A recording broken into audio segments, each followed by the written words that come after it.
I think they're doing a great job. A lot of them are. Good afternoon, Dwayne. How are you? Not too bad, sir. Ladies and gentlemen, Radio Cayman's Talk Today with Sterling Dwayne Ebanks. But I do have some questions. There are more questions than answers. Radio Cayman's Talk Today. If you're ready to talk, we're willing to listen. Well, I really enjoy this program today. Cayman Islands' foremost listeners participation program. May God bless every person.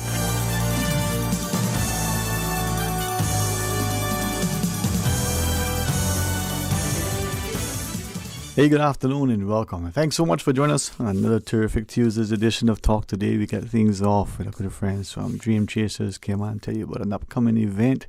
There's going to be some discussion relative to cancer research. Our friends from CEC will join us at some point, and sprinkle in between some open line. So stay tuned for Talk Today. Talk Today is brought to you by Subway, open 24 hours in Countryside, Anderson Square in Georgetown, and Centennial Towers in West Bay. And by the Ministry of District Administration, Tourism and Transport. Explore your history, explore your land, explore your sister islands. And Savannah Pharmacy in Countryside Shopping Village, convenient opening hours including Sundays and holidays. And Royal Fidelity Bank and Trust, money at work. Radio Cayman's Talk Today, the Cayman Islands' foremost listeners participation program. We ask our listeners to avoid statements or comments which are abusive, derogatory, malicious, or defamatory. Do not use any indecent language or make any statement which is false or misleading. Email talktoday@candw.ky or call 1-800-534-8255. Courtesy of Flow, Cayman's #1 network that connects you to your world like never before. Let your voice be heard. Once again, here's your host, Sterling Dwayne Ebanks.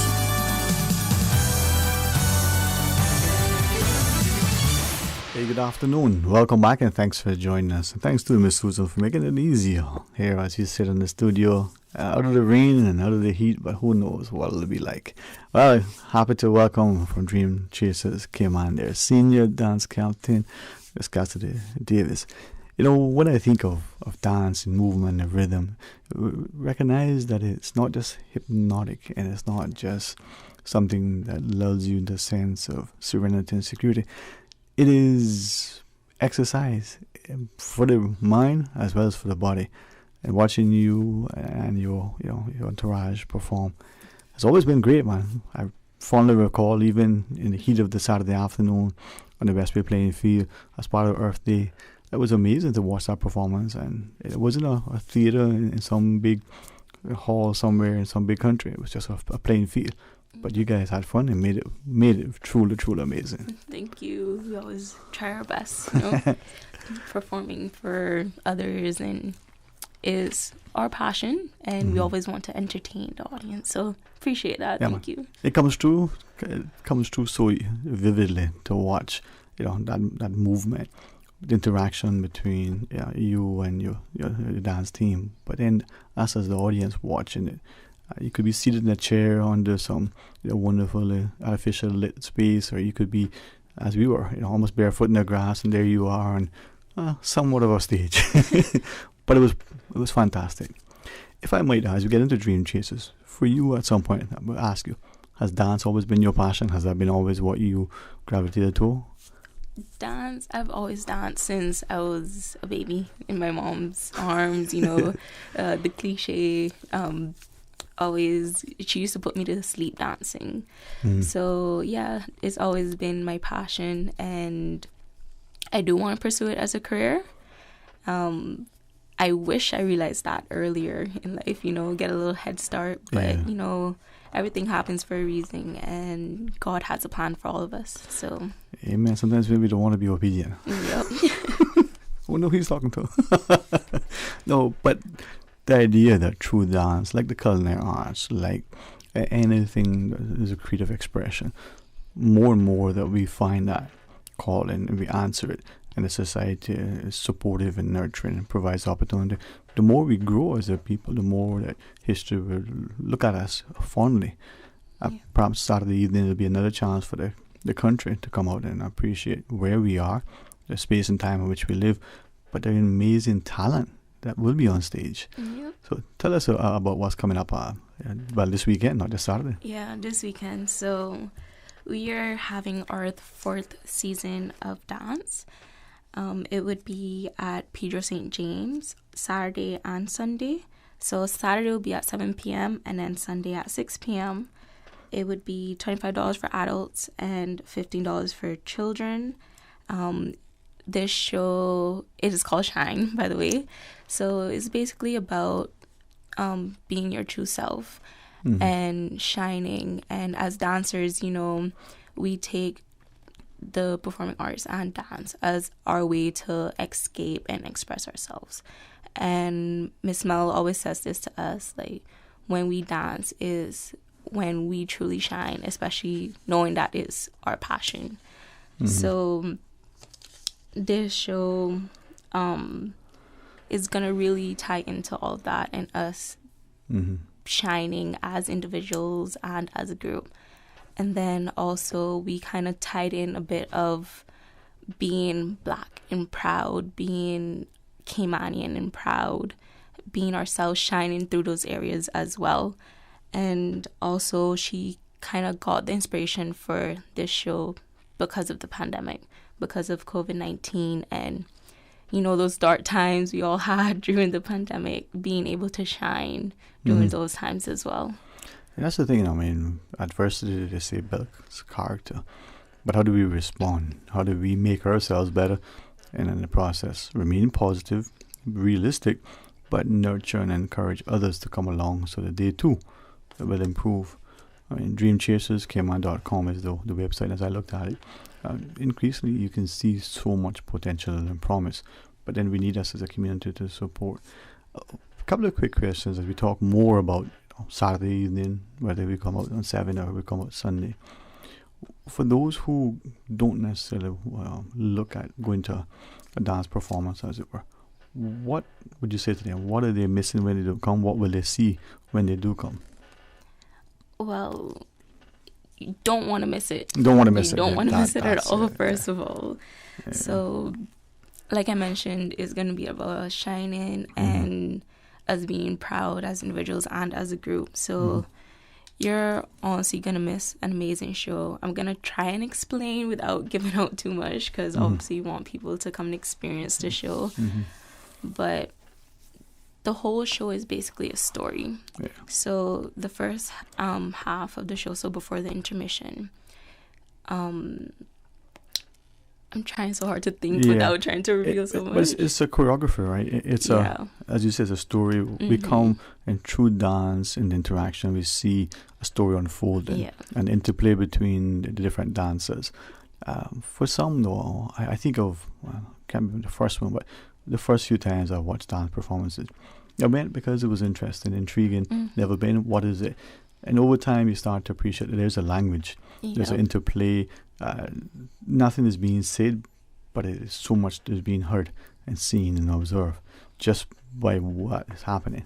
And then the music, of course, helps as well, right? We literally speak with our bodies. So the story kind of starts with us.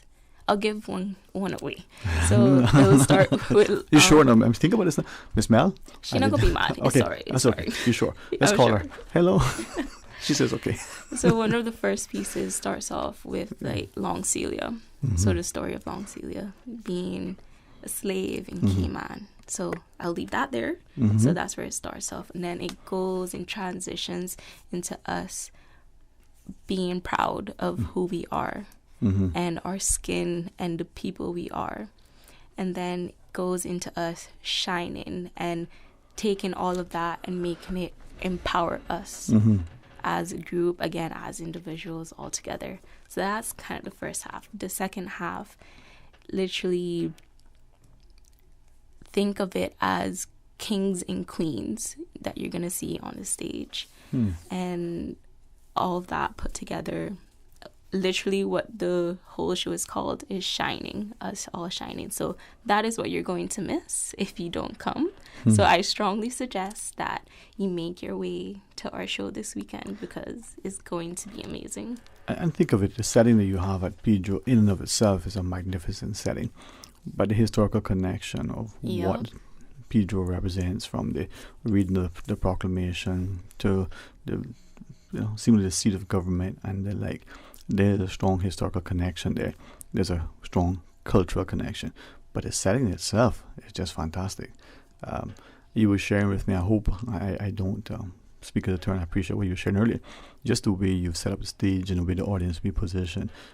For those who have been at Pedro, recognizing the lawn and the grounds, the sea just beyond.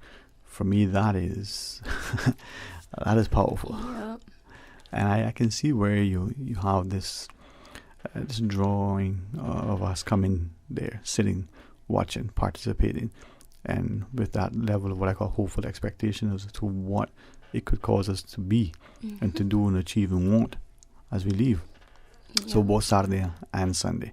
When we come back from our break, maybe we could ask of you, not just about tickets, and you shared the prices earlier, but how to get tickets and the importance of participating, recognizing that through this, people like you who've had a passion can continue to pursue it professionally, just like we see around the globe and in the region. Miss Mel, I think, is a phenomenal choreographer. She has trained and is remarkably gifted.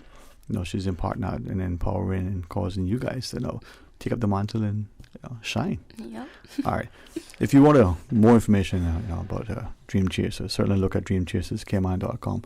If you understand the importance of arts, the performing arts and dance in particular, what it does, the grace, the elegance, the poise, but the confidence.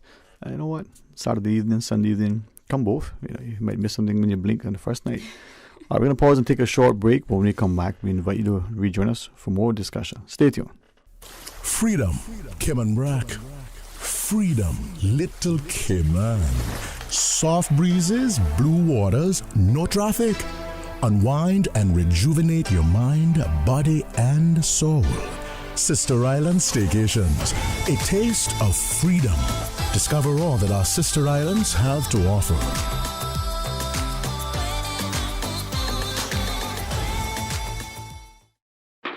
Busy. Feel like there's not just enough hours in the day.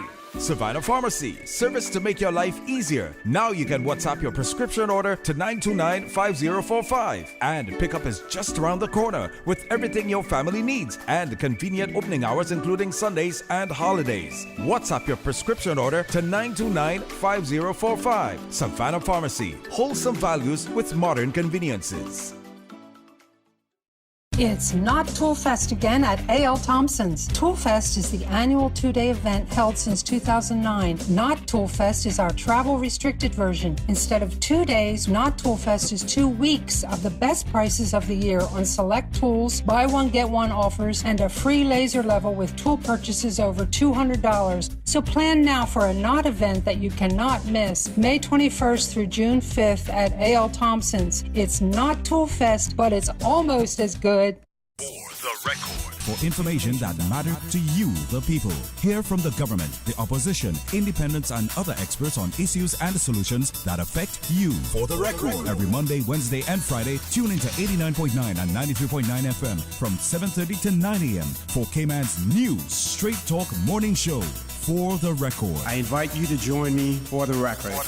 You are invited to be a part of this interesting and informative show. Embrace the opportunity to dialogue with your legislators, policymakers, and those charged with policy implementation. For the record. Brought to you by Coca-Cola. Available across the Cayman Islands from Tortuga Distributors. Accept no substitutes. Taste the feeling with Coca-Cola. The DVDL Customer Support Unit is now open. Customers can book appointments for written and driving tests through DVDL's hotline at 945-8344. Option 1. That's 945-8344. Talk today. But I do have some questions. Talk today. Cayman Islands' foremost listeners participation program. Talk today. Because there are more questions than answers. What the public is saying. Waging to take your calls right now. Sterling Dwayne Ebanks.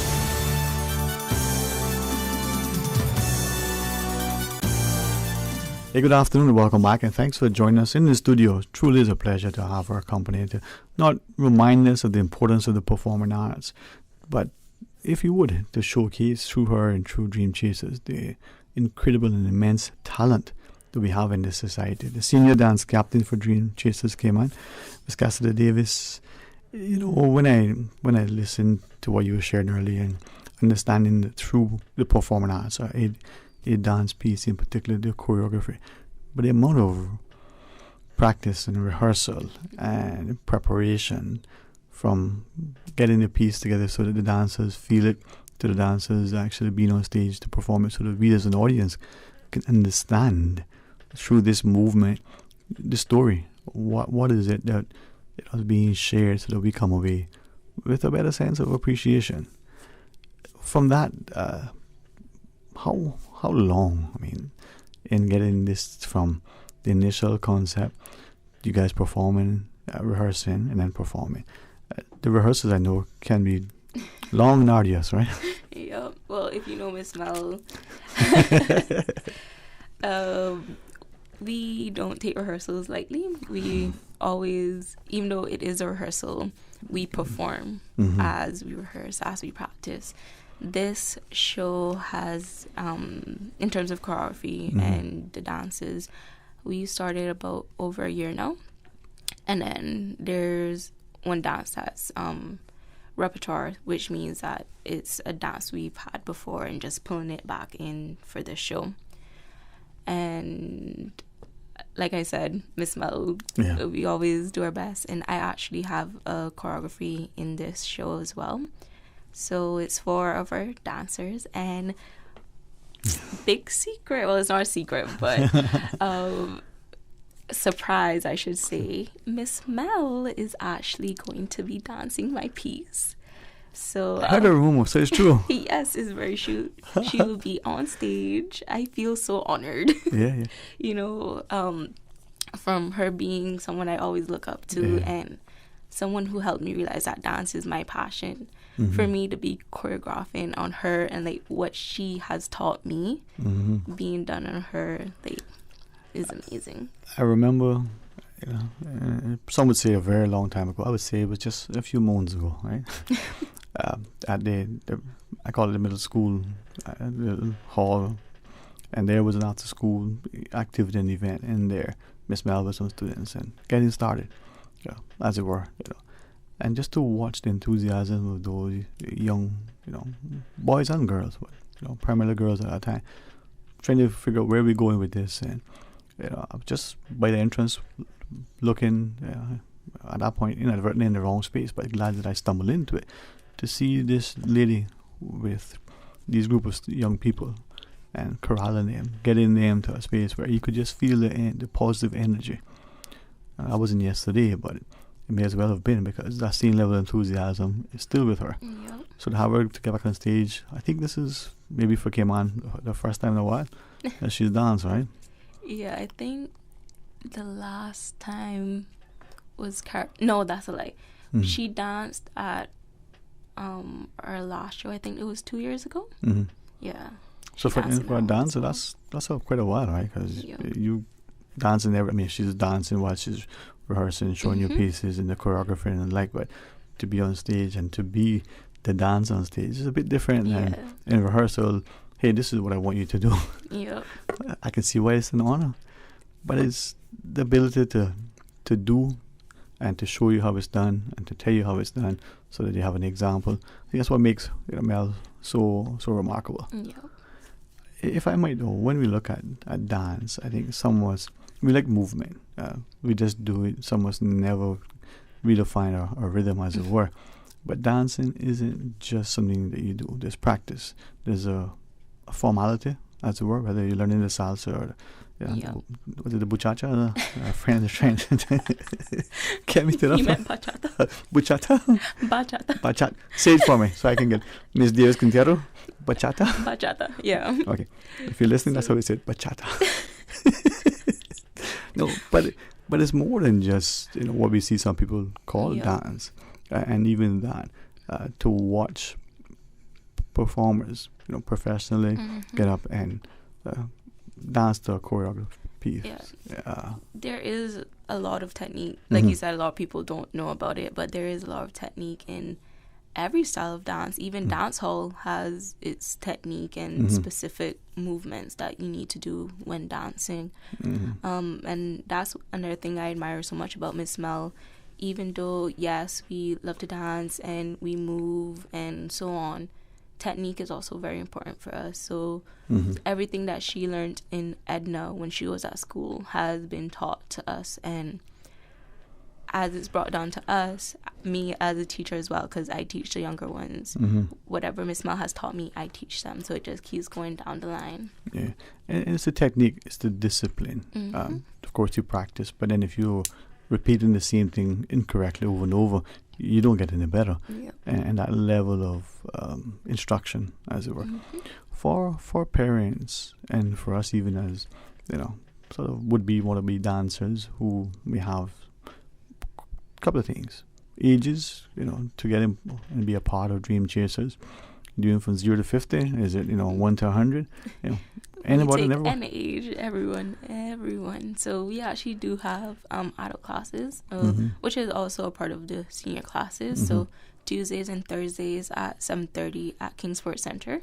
You can come in, and usually it's Michael Rodin who teaches those classes.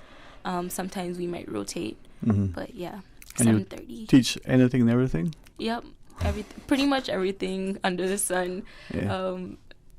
I'm talking about Michael. We basically think of him as our dancehall expert. He is amazing when it comes to dancehall, but not only that, he's very versatile. All of us are. That's something else Miss Mel has instilled in us. So we do dancehall, soca, reggae, contemporary, Cuban modern. And we also do point, so some of us girls, and we started beginner point. So yeah. Wow. See, this is where I think, when we look at what Cayman has to offer sometimes, we don't realize that it's on par with some of the larger countries in the world. Not to the same extent with the same amount of people, but if you're interested in something, there's probably an opportunity to learn that, to be a part of that group. You just got to reach out, you got to know where and who to ask. Maybe we just don't know enough of, how to navigate that. For students though, for those who are still in high school, middle school, primary school, kindergarten, parents can come along and introduce their children to the performing arts. Same thing? Same place? Same thing. Our younger children, we have classes on Saturdays. So starting from 12:30 is the little ones, so ages 3 to 4 or 5. Sorry, I always get mixed up because I teach 3 classes. So yeah, we have from the little ones at 12:30. Then we have another class at 1, 2, and then 3, and then 4 o'clock is the senior class again. And this is where that whole day is consumed. It's a lot of work. You're not just standing around. There's literally a lot of physical activity. There's the management administration, but then there's also the instruction and participation. With that in mind, though, I think people sometimes look at dance and they have the perception, it's ballet, and you're doing the pirouettes, and you're on your toes, and you. Oh, you know something, pirouette. Susan just whispered the word to me. No, just kidding. No, dance is phenomenal. I don't think. Sadly, it's probably something that was told very early on by a teacher somewhere, or you're not a good dancer, and it resonates in you. But you can learn, and you're never too old, right?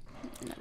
And then once you get out there, there's a happy interaction between you and your dance partner, or you and part of the dance troupe, and then you come away with a camaraderie and a friendship that is lasting.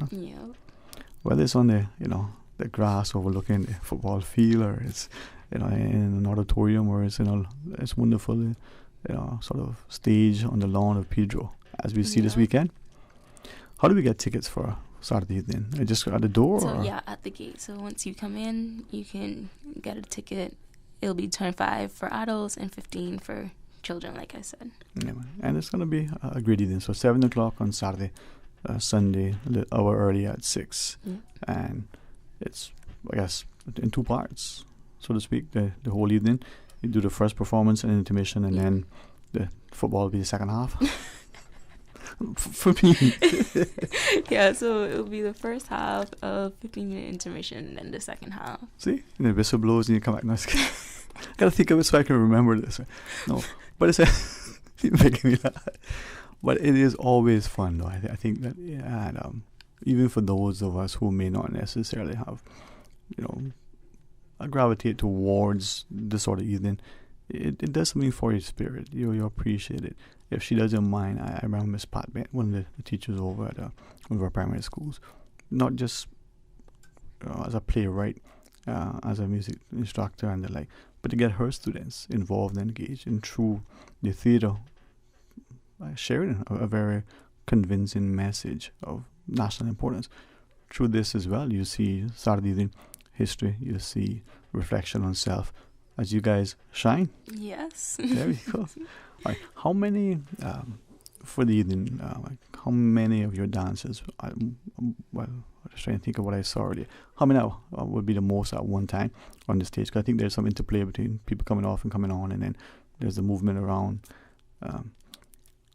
We have, I believe, is 2 pieces that would have all of us, and that's around 15 of us. Okay. And that in itself, if you think of a football match, you've got 11 on each team, so 22 on a large field. You've got 12, 15 people on a stage. That interplay, nobody is bumping into anybody else unless it's intentional.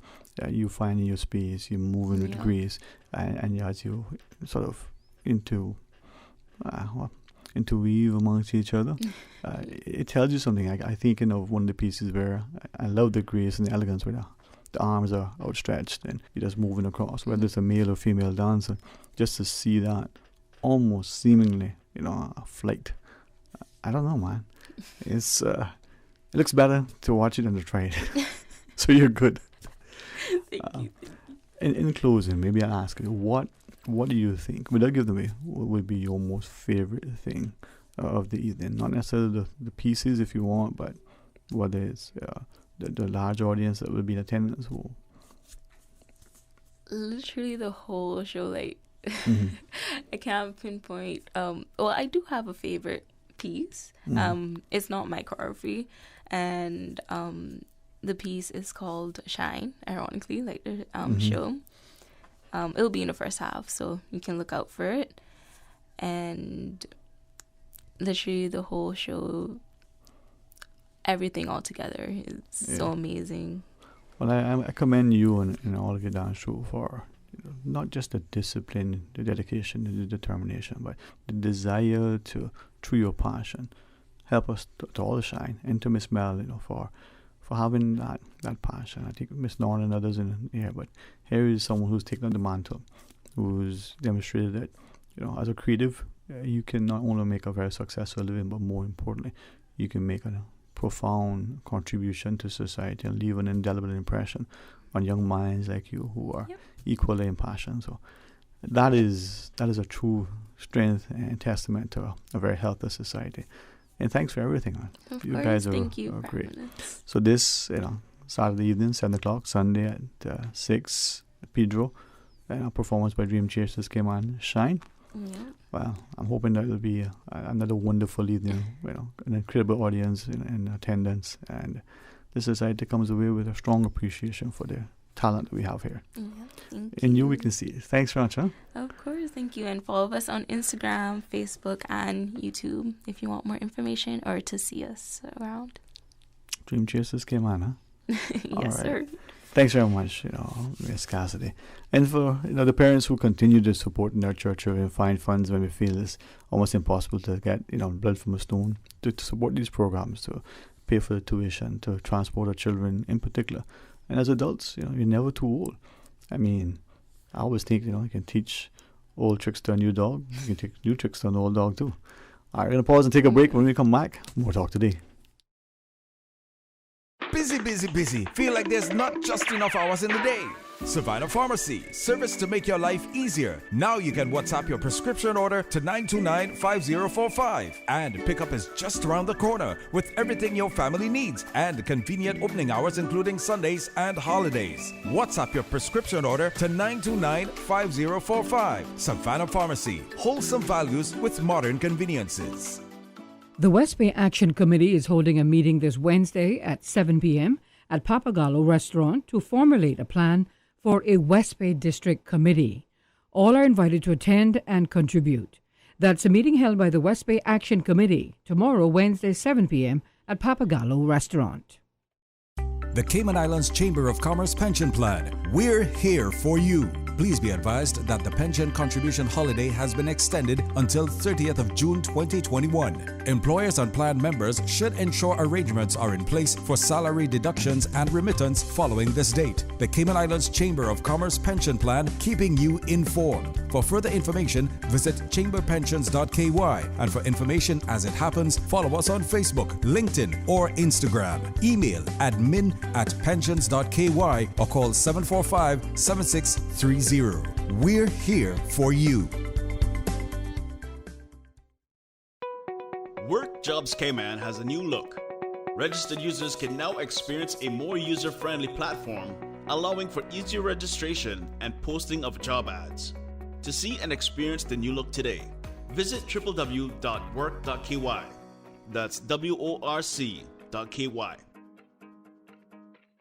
Talk today. But I do have some questions. Talk today. Cayman Islands' foremost listeners participation program. Talk today. Because there are more questions than answers. What the public is saying. Waging to take your calls right now. Sterling Dwayne Ebanks.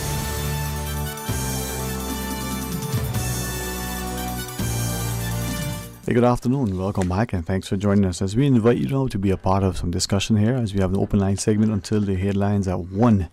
And then 1 to 1:30, we'll talk to our friends at Cayman Enterprise City. 1:30, we'll tell you what's going on at the HSA for about a half an hour and then close it out for the remainder with some open line. Hey, what better way to have a voice and to share your sentiments, especially when you feel that you're in a space where the invitation is genuine, there's a warm, hospitable welcome, and if we are truly living in a free and fair democracy where a voice, dissenting or otherwise, a chorus that's championing something that is constructive and positive, or it may be that sound of negativity. Well, everybody should be able to have a free space in which to share. But there is corresponding right, we're told there's a responsibility. But sometimes our responsibility is to be heard and to share. Now, the challenge is how do we who are listening can hear the message and not condemn the messenger. But equally, we who are saying and sharing can find a way to say it and share it in such a way that it doesn't fall on deaf ears, that it isn't tuned out because of the ritual or the other sort of negativity that may come with sometimes our sentiments. It doesn't mean that it's not justified. It doesn't mean that it should devalue the message or that it does. But it also sometimes, what is it that we're told? A little bit of honey makes the medicine go down that much easier.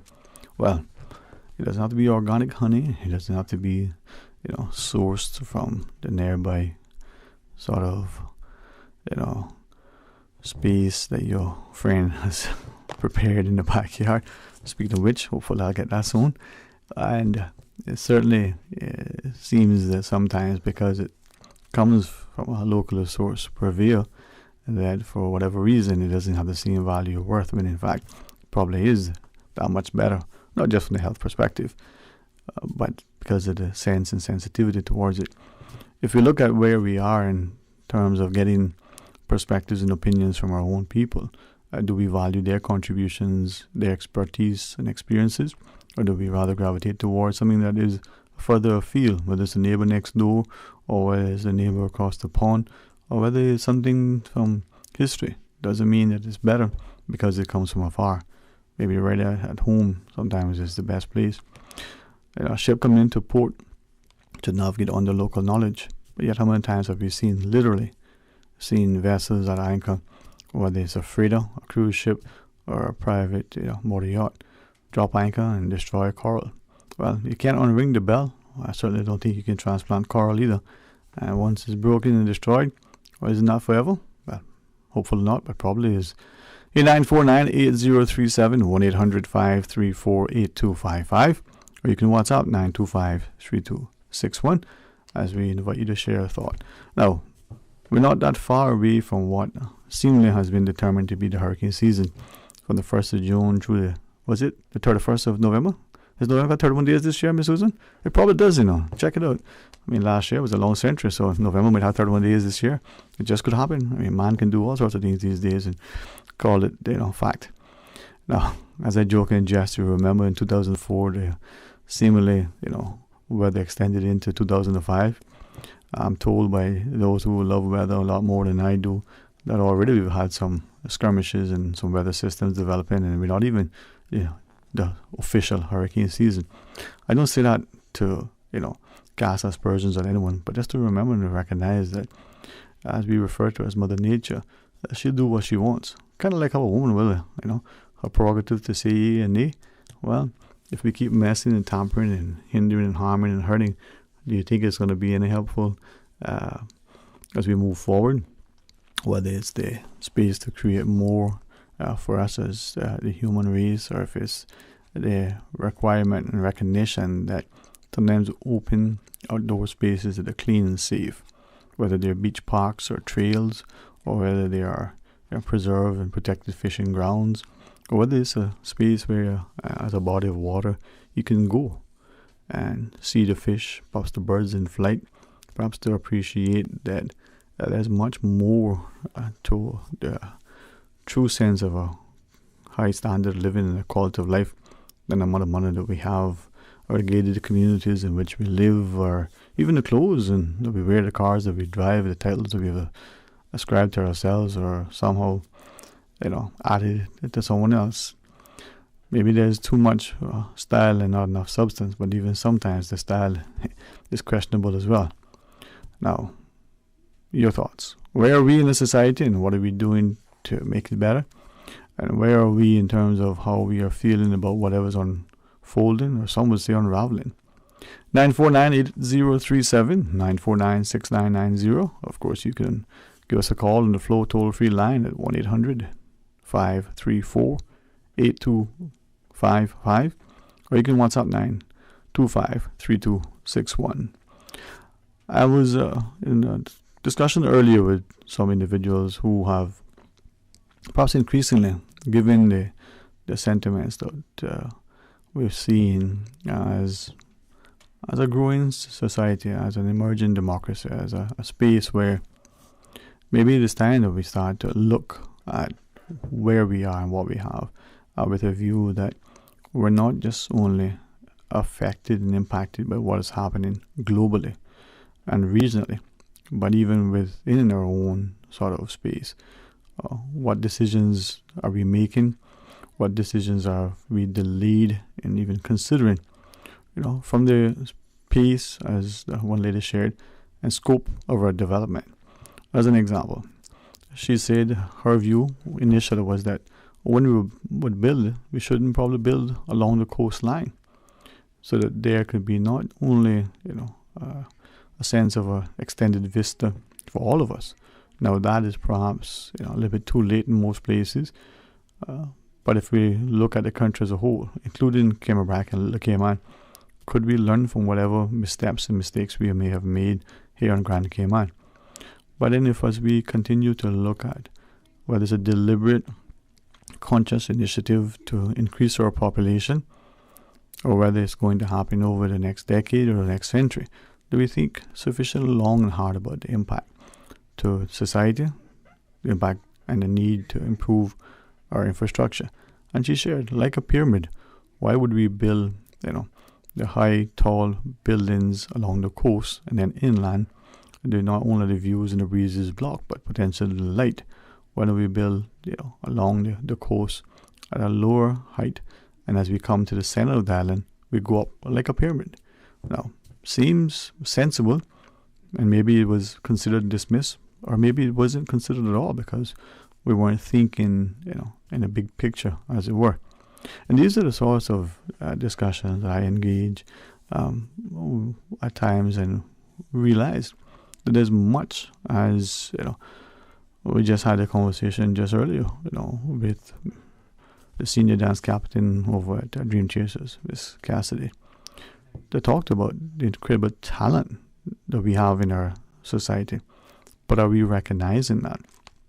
Are we doing enough to support it, to nurture it, to promote it, and to celebrate it? And just like those who live here, what is it, the words, he who feels it knows it. But if we understand what is happening because we live here, take for instance, you've been in Cayman for 30, 40, 50 years, maybe you go back generations. You probably took for granted the cocoa plums, the sea grapes, whether it was the rare occasion of the white ones or otherwise. Now are they still there? Not just the practice of taking the sea grapes and taking the grape leaf and you're making a cone and putting your sea grapes in and going into the sea. Or perhaps it was, summertime and you had the mangoes and you were, eating and enjoying them in the sea. Did you take the mango and not just toss it and throw it, I'll say pelt it way out as far as you can and swim out to get it. Now, what was that activity and exercise? But many of us did it. And if you haven't heard of it before, chances are, just ask someone. You did that. Not only is it the availability of and accessibility of the mangoes and the sea grapes, but the practice of doing that.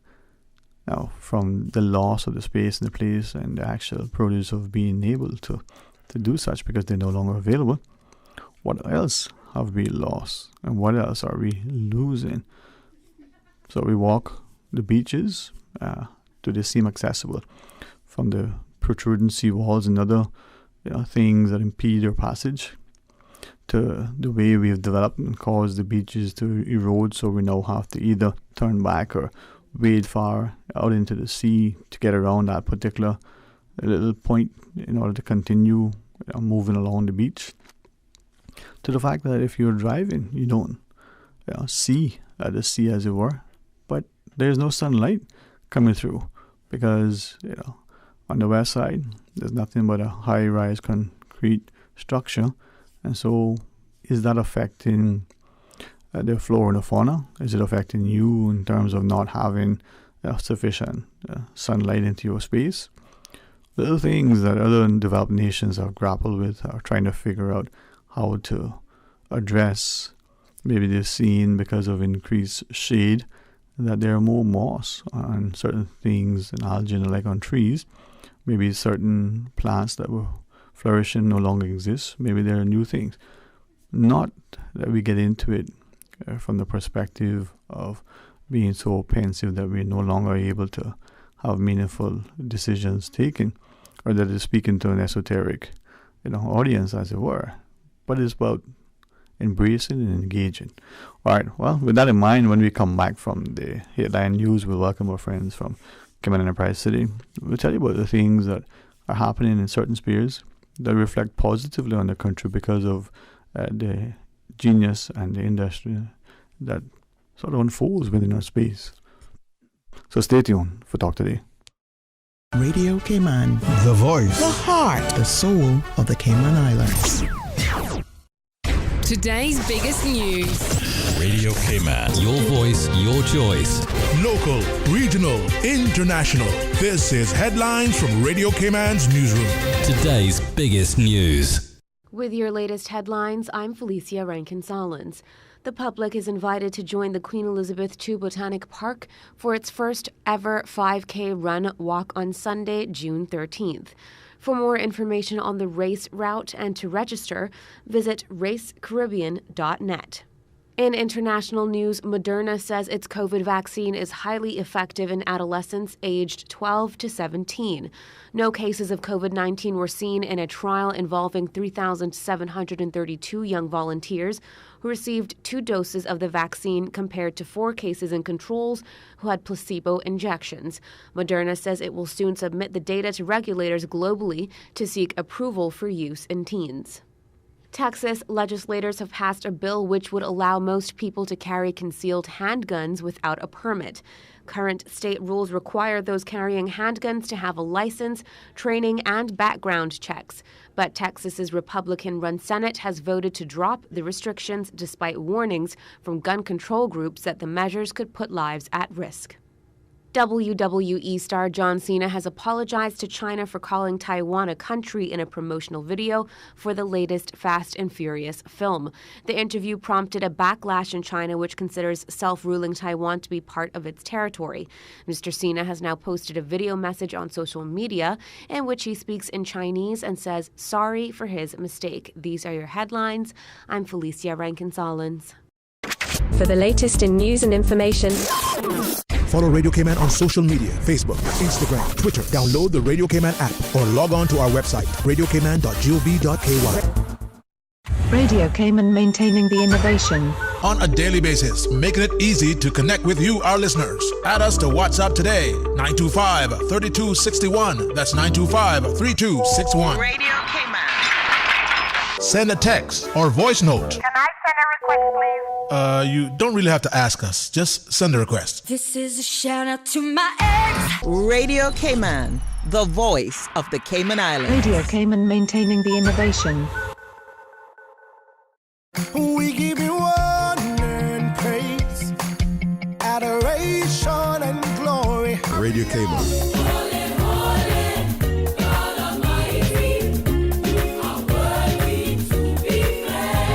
Praise time. Praise him, praise him. Come and let's praise the Lord. Come and let's praise the Lord. Praise him in the morning and in the evening. Oh, let's praise the Lord. Praise time in the morning. Praise him, praise him. Weekdays 6 to 6:30 a.m. Radio Cayman, waking you up. Rock my soul in the dues of my faith in your hand. Rock my soul in the faith in your hand. Praise time. I know he cares. He'll always be there. Oh, yeah. Praise him, praise him, praise him. Praise time. Set your clock for 6 a.m. or you will miss it. Talk today. But I do have some questions. Talk today. Cayman Islands' foremost listeners participation program. Talk today. Because there are more questions than answers. What the public is saying. Waiting to take your calls right now. Sterling Dwayne Ebanks.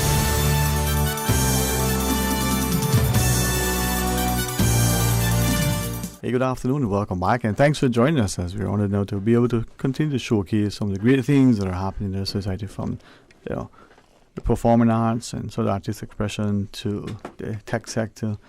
This is an amazing place, and I'm glad that we live and work here and working together to make it better. So, the VP of Marketing over Cayman Enterprise City, Ms. Caitlin Elphinstone, joins us.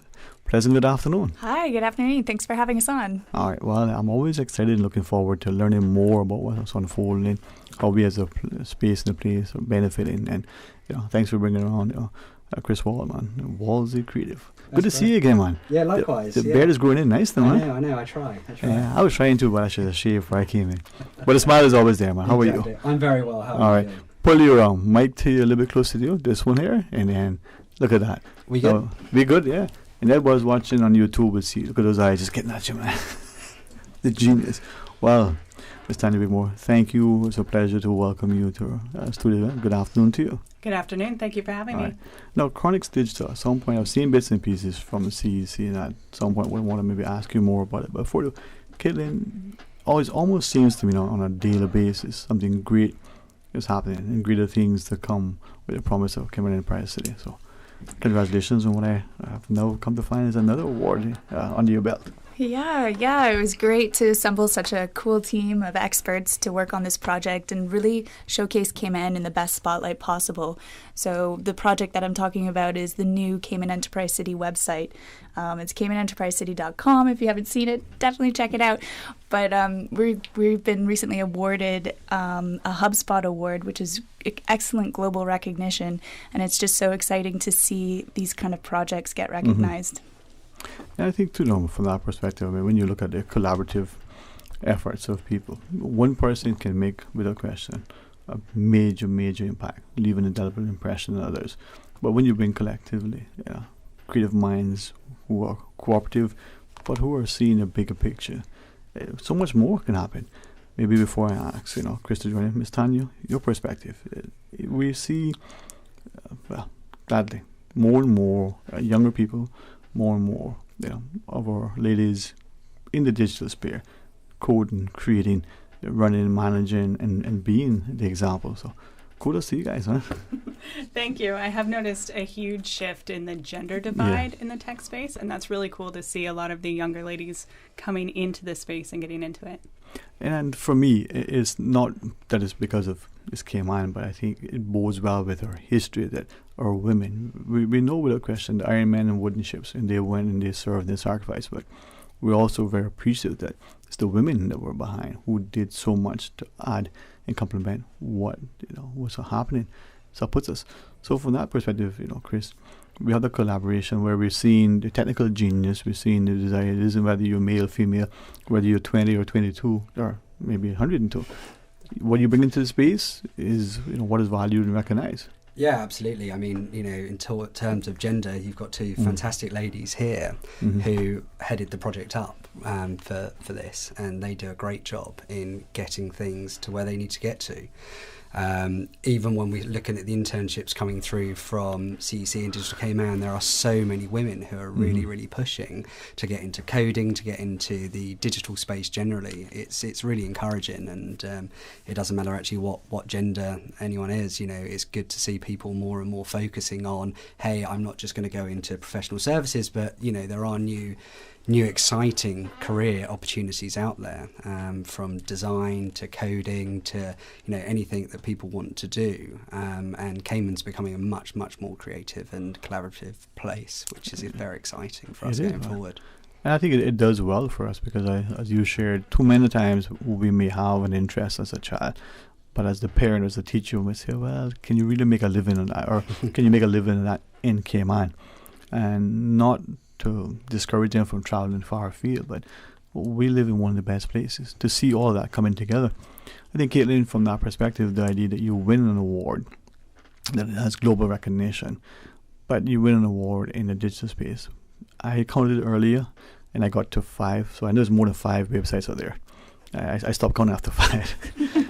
They're almost an infinite number, and to be able to win an award, that in itself is like a major accomplishment. Yeah, it was fantastic, and it was an award in the Latin American region, so I'm sure we were up against hundreds and hundreds of applications.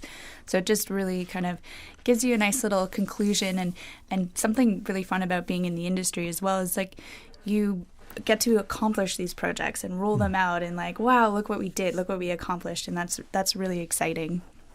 Now, I want to maybe ask of you at some point, not only the collaborative effort, but the importance. We talk about being part of a team and having great interpersonal skills, and we see all of that, but we never really appreciate what that means from the initial concept and creation to the conclusion of something, and then the success and the celebrating, well, wow, look what we've achieved. Websites, as they are helpful. We want to go on, we want to find out what we're doing, where we are, and how to do what we need, maybe make a purchase. But it can be difficult to navigate. They can be almost frustrating without even appreciating it from the user's perspective. But you guys have managed to do so. From that, Ms. Tanya, I mean, what makes this one, from the user's perspective, as well as from the creator's sort of input? Before we even started design for this, Caitlin and her team sat down and really thought about who the website is supposed to cater to, so that when those people come to the website, they can intuitively navigate through the site, find what they're looking for. It has the information specific to them. So before we even started with any design or development, it was really working on the messaging and working on that visitor flow through the website to map that out. And then we could move into planning where that content's going to go, how someone's going to get to it, and to put all those design elements together. Not just build it and they'll come. Let me build what they need. I think back to a long time ago when computers were here. No, wait a minute. What do you want this thing to do? But the creative genius as well, Ms. Caitlin, is not just the technical side, but the creative, the artistic expression of how do we use it. Yeah, and there's so many things that go into the website, the design, the look and feel that Chris Wall was involved in, the writing, which I thank Blue House Media Marketing for proofing that for us, kind of just the overall vision of the site, making sure the code's in the right place and the colors are all aligning. Like there's just so many moving parts. Like for the website, so that it was really great to build in a team of experts to come onto this project and make it happen. If I'm not asking you to sort of, maybe impart any industry secrets or talk at the school, but many of us have a perception. The coders, the creators, the genius are all in this room. There's a ping pong table there. Well, for me, it's probably, foosball, or even better yet, a pool table. And there's a drink machine, coffee's over there, and big sofas. And everybody's collaborating, right, and talking back and forth. But what's the reality? Quite similar, actually. Like, for example, we've got 3 different companies here. You got CEC, you got Chronix Digital, and you got Wolsey Creative. Now, CEC is fantastic because Tanya and I started working together simply because we sat on the same floor at Cayman Enterprise City. Obviously, Caitlin helps facilitate, collaboration between companies within CEC. So I think it is very much that. I mean, COVID, this project really kicked off during COVID. So whilst we weren't necessarily physically talking to each other, across the room, we knew each other. We worked together being locked down. So where we were, we work quite well like that, whether it's through Slack or email or just Skype calls. We get on together, and Tanya and I have worked before. Caitlin and I have worked before as well. So actually, it wasn't that hard. What was hard was just the sheer complexity of the project, not the people who were building it. So from my perspective as well, we're global companies. Chronix is a multi-jurisdictional agency. So, she's constantly on the phone with developers in various parts of the world, copywriters in various parts of the world. So, and you've done that many times before as well. So working when you can't always be next to each other isn't a problem either. And I mean, maybe that's one of the things that we're seeing more and more, that collaboration. We probably saw it early days with respect to architecture, where files being created somewhere, let's say India, and then submitted to, let's say, the Cayman office, for argument's sake. But we see it with accounting as well, where the compilation of the financials and then the analysis happens elsewhere. But here, this is the new divide that has been bridged, right? So from that, Ms. Tanya, speak to us about that. Yeah, it's really neat that it breaks down a lot of borders. So where, graduates going into university now might think, well, what jobs are available to me in Cayman? Us working remotely and digitally around the world really helps to break down those borders and open up the opportunities. So, Chris and I might have internship opportunities here on the island, but there are even more opportunities for careers around the world if you pursue digital type careers. Yeah, absolutely. Well, we're seeing it in relation to medicine, remote surges, as it were. We can see interviews. Back in the day of the Cronkites and the like, there was a piece of this file from a battlefield somewhere, and then it arrived. But now, the report is right there as part of what is unfolding. But more importantly, you're collaborating in a creative space across all 4 corners of the globe. Yeah, absolutely. It can be hard, but I think people are getting used to it. This is the way the world works. I mean, before I went into this industry, I was in law, and your clients could be somewhere over a different part of the world, and you just have to learn to adapt. And I think digitally now it's becoming more and more common. There are so many companies in the world which are actually becoming remote first, with the cost of offices and etc. in major cities just becoming too much money for companies. So having a remote base is actually a really good way of doing things, provided you can get the relationships there, which is probably the hard part of it all, keeping everyone together. But diversification is really important, and when you have a developer in Mexico or a developer in Eastern Europe, India, creators in America, you get a really, really nice broad spectrum of different people's views and opinions, and ultimately that gets you to a much better product at the end of it. I think the last time we spoke, something that resonated with me is that we no longer see the differences. We see how much we're alike, and the passions that we have relative to maybe a sport or a particular approach to coding in this instance. And I think that is what could flatten the world and unify us more. But from your perspective, Ms. Tanya, you have to sort of collaborate everything and then make sure that the end product works well, right? We do, and it is really hard to work with people who are all over the world with different cultures and different perspectives, and you're doing it on Slack or on email where tone or jokes that, you know, might not be understood. You have to be really conscientious about how you communicate. Yeah. So that is a big part of it. But you work a little extra hard at bringing your company culture together, and then it can really shine. Which, by the way, thanks for the promo. Started this.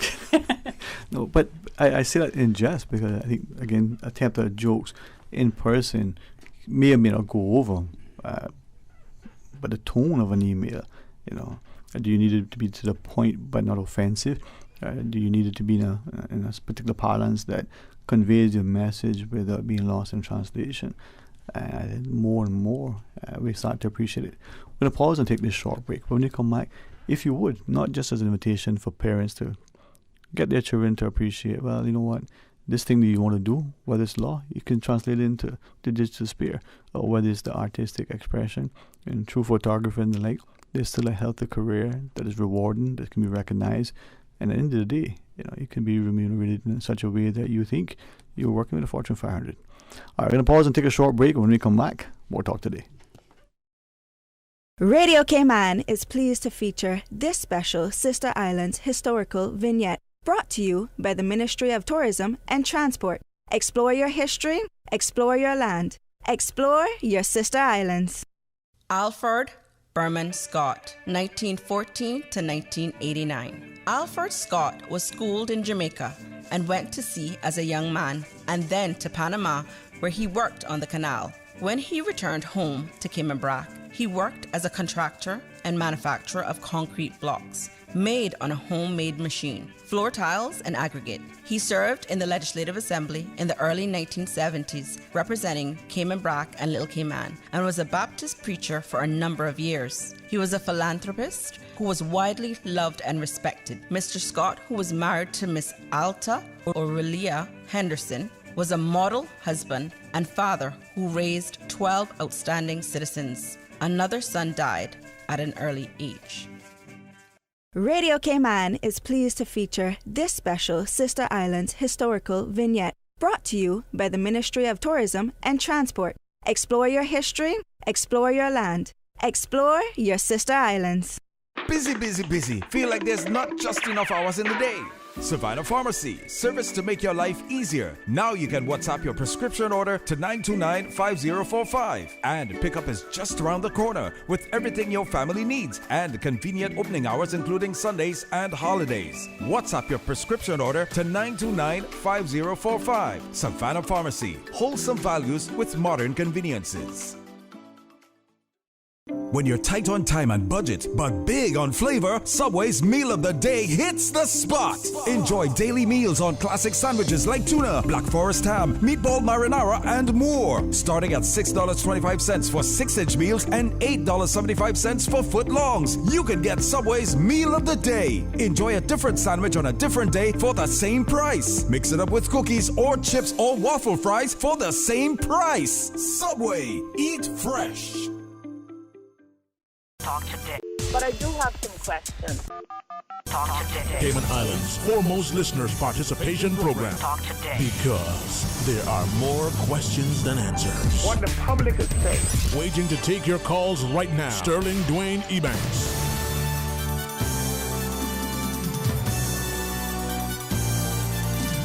Hey, good afternoon and welcome back, and thanks for joining us. I'm really, truly, always, privileged, and I find it to be a great pleasure to sit in the company of other people where, through them, I not only get to live vicariously, but I get to be empowered and encouraged, and to see that we have an immense, pool of talent in this very small space. And the more we harness it, leverage it, celebrate it, and somehow through a collaborative effort, we're going to improve our people, our quality of life. And when I'm 120, I'm going to say, hey, you know what? Life is good, man. Still good. All right. So at the Cayman Enterprise today, they won a recent, award for Latin America for their website design. Ms. Caitlin Elphinstone. Well, your colleagues here have championed your creative genius in Corrallin, perhaps?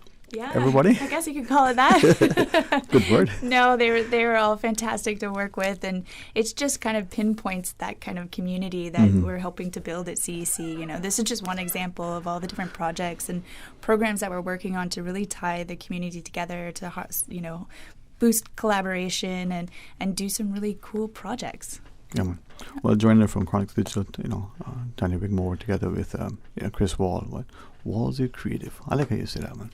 Before I ask Ms. Tanya to be back in, just remind our listeners, you referenced it the last time and just then. You came from a background of law. Won't hold that against you. No, but many of us have this perspective that as a lawyer, you're this and this. I say law provides an incredible training in terms of discipline. How do you research? How do you approach things that can translate? And I think you are great evidence of that, so that our parents who see the child as an artist but wants to go to law school because the grandmother was a lawyer, the great-grandmother was a lawyer, well, you know what, get a law degree. Yeah. But you don't have to be doing that primarily or solely. Absolutely. And I think, the world has changed. People were educated for the Industrial Revolution. Now we are entering the digital revolution. And I think it's really important, things like arts and, whether it's design or whether it's performing arts, it doesn't matter. They're going to be so fundamentally important to people's livelihoods going forward, because there's a lot of pleasure out of it, whether it's painting a lovely picture or, designing a website, it's something where people should actually enjoy. And it's even nicer when we get a lovely award as a result of it, because you don't always get that. You can spend many, many, many hours doing stuff and you don't get the reward for that. But there are opportunities outside of those professional industries, and I really, really would like to hammer home that arts and other industries are just as important as any other industry. Well, now that you say the accent, people might believe it when they hear me say it. But from the agrarian to the industrial, now to the digital age, the information age, if I could respectfully maybe ask, if you're okay, Ms. Tanya, where our listeners are concerned, get a perspective of you, because I think too often we don't appreciate that, the lawyer becomes the author, or may change and pivot completely and become the chef, but could take the legal training and get into more than just copyright legislation or intellectual property to actually be, but from the copywriter to the person who studied English Lit, for instance. Well, share with us. I am that person. I know. Share with us. Yeah, so I studied sociology with a focus on criminology, which, there's not a lot of job opportunities for that either, but I loved it. And then when I was in university doing that, we do a lot of statistics and you do a lot of research onto people and, why do people do certain things? Is it nature? Is it nurture? And to try and connect those dots. And then when I went to join the workforce, I was like, what am I going to do? And I got a job with a tech company that was launching a comparison shopping site, and they needed somebody who could help with their website analytics, which really translated into being the same thing, looking at that data and saying, how are these people doing what they're doing? Why are they doing it that way? And to connect those dots so that you can optimize the website, improve the user experience, and give them what they're looking for, which makes companies more money. So that is a really important role. And that was, just a few years ago. I think you graduated last year. But since then, that's really blossomed from being like a really random tech role into a really critical part of a business strategy. And I appreciate you allow me to ask of you, because I think too many times, I think the parents in particular, but even the educators, we push our children or students into a certain area, and that's great, and we nurture them, but that same career or undergrad or even grad study can translate into something else. The English Lit major could become a senior editor at some digital platform, but could get into it. So whether it's sociology, psychology, or economics, they have a immediate transferable role into the digital sphere as to how you monetize your talents, but also how you analyze the outcomes more positively. Absolutely. And everything that we do online and everything you produce is for a person. So those social sciences are really important, so that we remember that when we're making our marketing plans and designing our websites, that it's for actual people. So having those humanities approaches is really important too. And I think too many times we don't appreciate how you talked about statistics, how the math play into it all, from law, to the creatives who look at it. You may not necessarily be your best strength or your favorite thing, but math is everywhere. It's a language. and it translates, right, Chris? Absolutely. I mean, if you have a look at how code is at the moment, it's so fundamentally math-based. And I think that's still an important part of the way we work. Things are transitioning. We're going to have no-code websites in the future, and they still exist. But for something so complicated like a CEC website, for example, where there are hundreds of pages and just the complexity that goes into it, you do need some exceptionally good programmers. Could I then ask, and something that I've been thinking of more and more, especially when we go online and we want information, and we check a site and we accept it. Well, trust but verify. And too many times, like a good recipe, it comes to the table, we enjoy the meal, but how many of us know how to cook it? And when it's being cooked, that we appreciate, not that only we are purists, but you don't put that in that, or this is what you put in so that it becomes this thing. Are we at a risk with the no-coding websites and the other things that we're producing this thing and people are replicating it, but they have no idea how to get it there, and that knowledge is just concentrated in a dying breed? Yes and no. I mean, the web should be accessible for everyone. Yeah. So whether you are a huge company like CEC, providing what they provide and the amazing things that they do, or you'll need a skill set which is slightly different to that ordinary person on the street who hasn't got the significant wealth to be able to invest into a hugely expensive website. They just might want a Shopify site which costs a couple of $100 a month, and that can then transition them to get their physical store online relatively easy. And I think that accessibility for everyone is fundamental, particularly again the post-COVID world that we're hopefully all going to enter into across the world. People now have the ability to have their online shops with little actual upfront spend. Yeah. One of the things that we really work hard to do is create that environment of entrepreneurialism. And, it's faster, it's quicker, it's cheaper to get new products out in front of people and to fail fast as well. Yeah. So I think it's really important that to have those sites that are easy to build, but then also have ones where, people who are talented in that way can get down and really be creative with the code and kind of create new things. So it's good to have that spectrum. Yeah, I think this is what, as we look at expanding our economy, not just the amount of money that comes into the government's coffers, but the opportunities, the entrepreneurs, the industriousness, that we are able to leverage the talents and have our people appreciate that they can go and study the humanities, the classics as it were, and then come back and still have that as part of a meaningful, rewarding career. Cayman offers much, man. We just need to offer it together.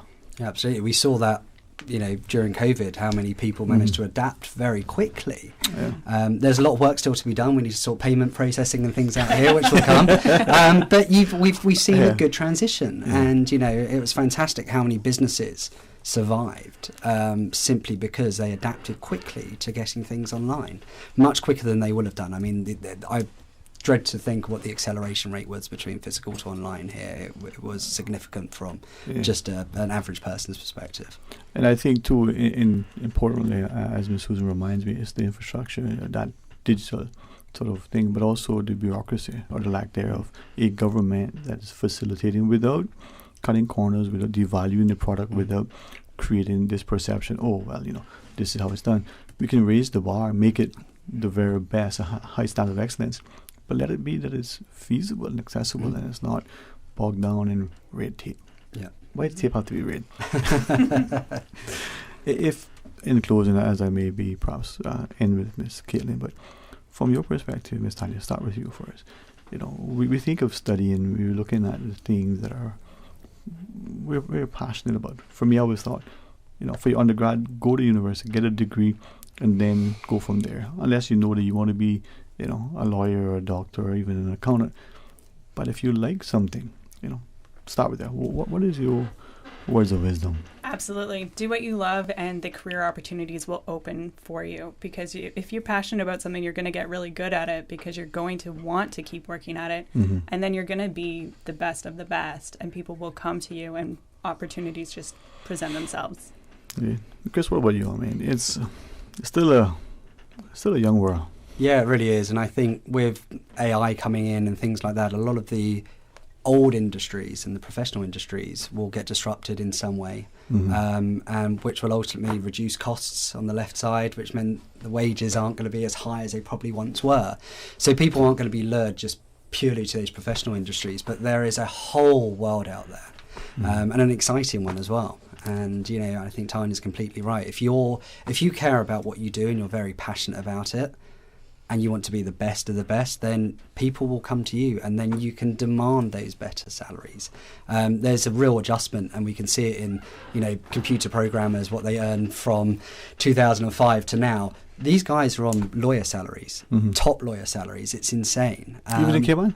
I think there's some really good programmers in Cayman who are earning. I mean, top lawyer salaries in Cayman. Just yeah, absolutely. If you have a look at a Facebook developer, they're on $250,000 a year. Yeah. So, you know, that's exceptionally good money. So doing something that they love. Absolutely. Yeah. Well, this is where I think part of the discussion with CEC allows us to increasingly appreciate what we have here, and more that we celebrate the arts, whether it's the dance company or whether it's artistic expression that translates into a newly designed product. Yeah, Caitlin, what you guys are doing helps us to be mindful. One thing that I was going to add is also don't be afraid to ask. If you're a career changer or you're getting into something, reach out to someone like Tanya or Chris or myself. We'll take you out for coffee. We'll chat you through the industry. And there's so many people in Cayman that are willing to help who just haven't been asked. So don't be afraid to ask. That's what I'll add. Well, you know what? Thanks for not, dismissing those who ask. But there are a few who do ask. It's good to have someone receptive to that question. So it is always a pleasure, and I'm hoping that as we listen, we recognize where we are, that we continue to raise the bar and encourage and nurture not just our young people, but those in their 50s who are looking for a change. Exactly, yeah. We're still young, man. Yeah, people are changing careers all the time these days. It's great. It's a great time to be working in the industry. It's a great time to be alive, and alive in Cayman. It's a great time. There you go. All right. Well, publicly, congratulations again, publicly, the recognition of the collaborative effort. Hopefully it will inspire others and understand that together, we are stronger. It's not just a cliche that some politician has coined at some point. It's about being a people who come together because there's a greater bar ahead. Congrats again, huh? Thank you for having us. All right. Let's pause and take a short break, and when we come back, we invite you to rejoin us. Stay tuned for Talk Today. Wouldn't it have been grand if you had purchased land 30 years ago? It may not be 2020, but a perfect vision has never been more clear. Cayman Brac and Little Cayman, poised for growth with an eye on the future. Your land, your history, your future. Discover all that our sister islands have to offer. That thing we've been saying for 64 years, ignore it. Eat the KFC wings, drink the KFC gravy, fill up on fries. Just please forget the thing we normally suggest. You know, that thing you used to do with your tongue after finishing a delicious piece of our KFC chicken. We get it. It's not easy. There's a reason why it's been our slogan for over half a century. But the world's drastically changed of late, and as soon as we can embrace the change, the sooner we can all get back to doing what we do best. KFC. It's good. The Le Masque Dinner Show, an elegant evening of fine dining, live entertainment, and more at the Kimpton Seafire Resort, Saturday, June 5th, 7 p.m. to midnight. Tickets are just $150 each on eventpro.ky or visit Les Classiques to book a table of 10. Proceeds to benefit the HSA's dialysis unit. The Le Masque Dinner Show, a signature Batabanu event, June 5th at the Kimpton Seafire Resort. See you there. The HSA Specialist Clinic has relocated to a new, modern, state-of-the-art facility at Smith Road Center to offer you a better patient experience. Receive care from top specialists in chiropractic, complementary and alternative medicine, neurology, ENT, urology, pain management, and more. Our orthopedic and telemedicine clinics remain at the Cayman Islands Hospital campus. Please remember to bring your own face mask when visiting any HSA location. Visit our website, hsa.ky, to learn more. At the HSA, you matter to us. I'm your parent before I'm your friend. The emotional role of a parent is built on love, affection, and esteem. It's an essential part of being a parent, and it's a beautiful thing to behold. But your role as a parent is not just emotional, and your child is not your friend. Indeed, much of the parenting role is functional. For an infant, that means feeding, changing. It means setting and reinforcing a responsible curfew. This message was brought to you by the National Drug Council and Radio Cayman. Talk today. But I do have some questions. Cayman Islands' foremost listeners participation program. Because there are more questions than answers. What the public is saying. Waiting to take your calls right now. Sterling Dwayne Ebanks.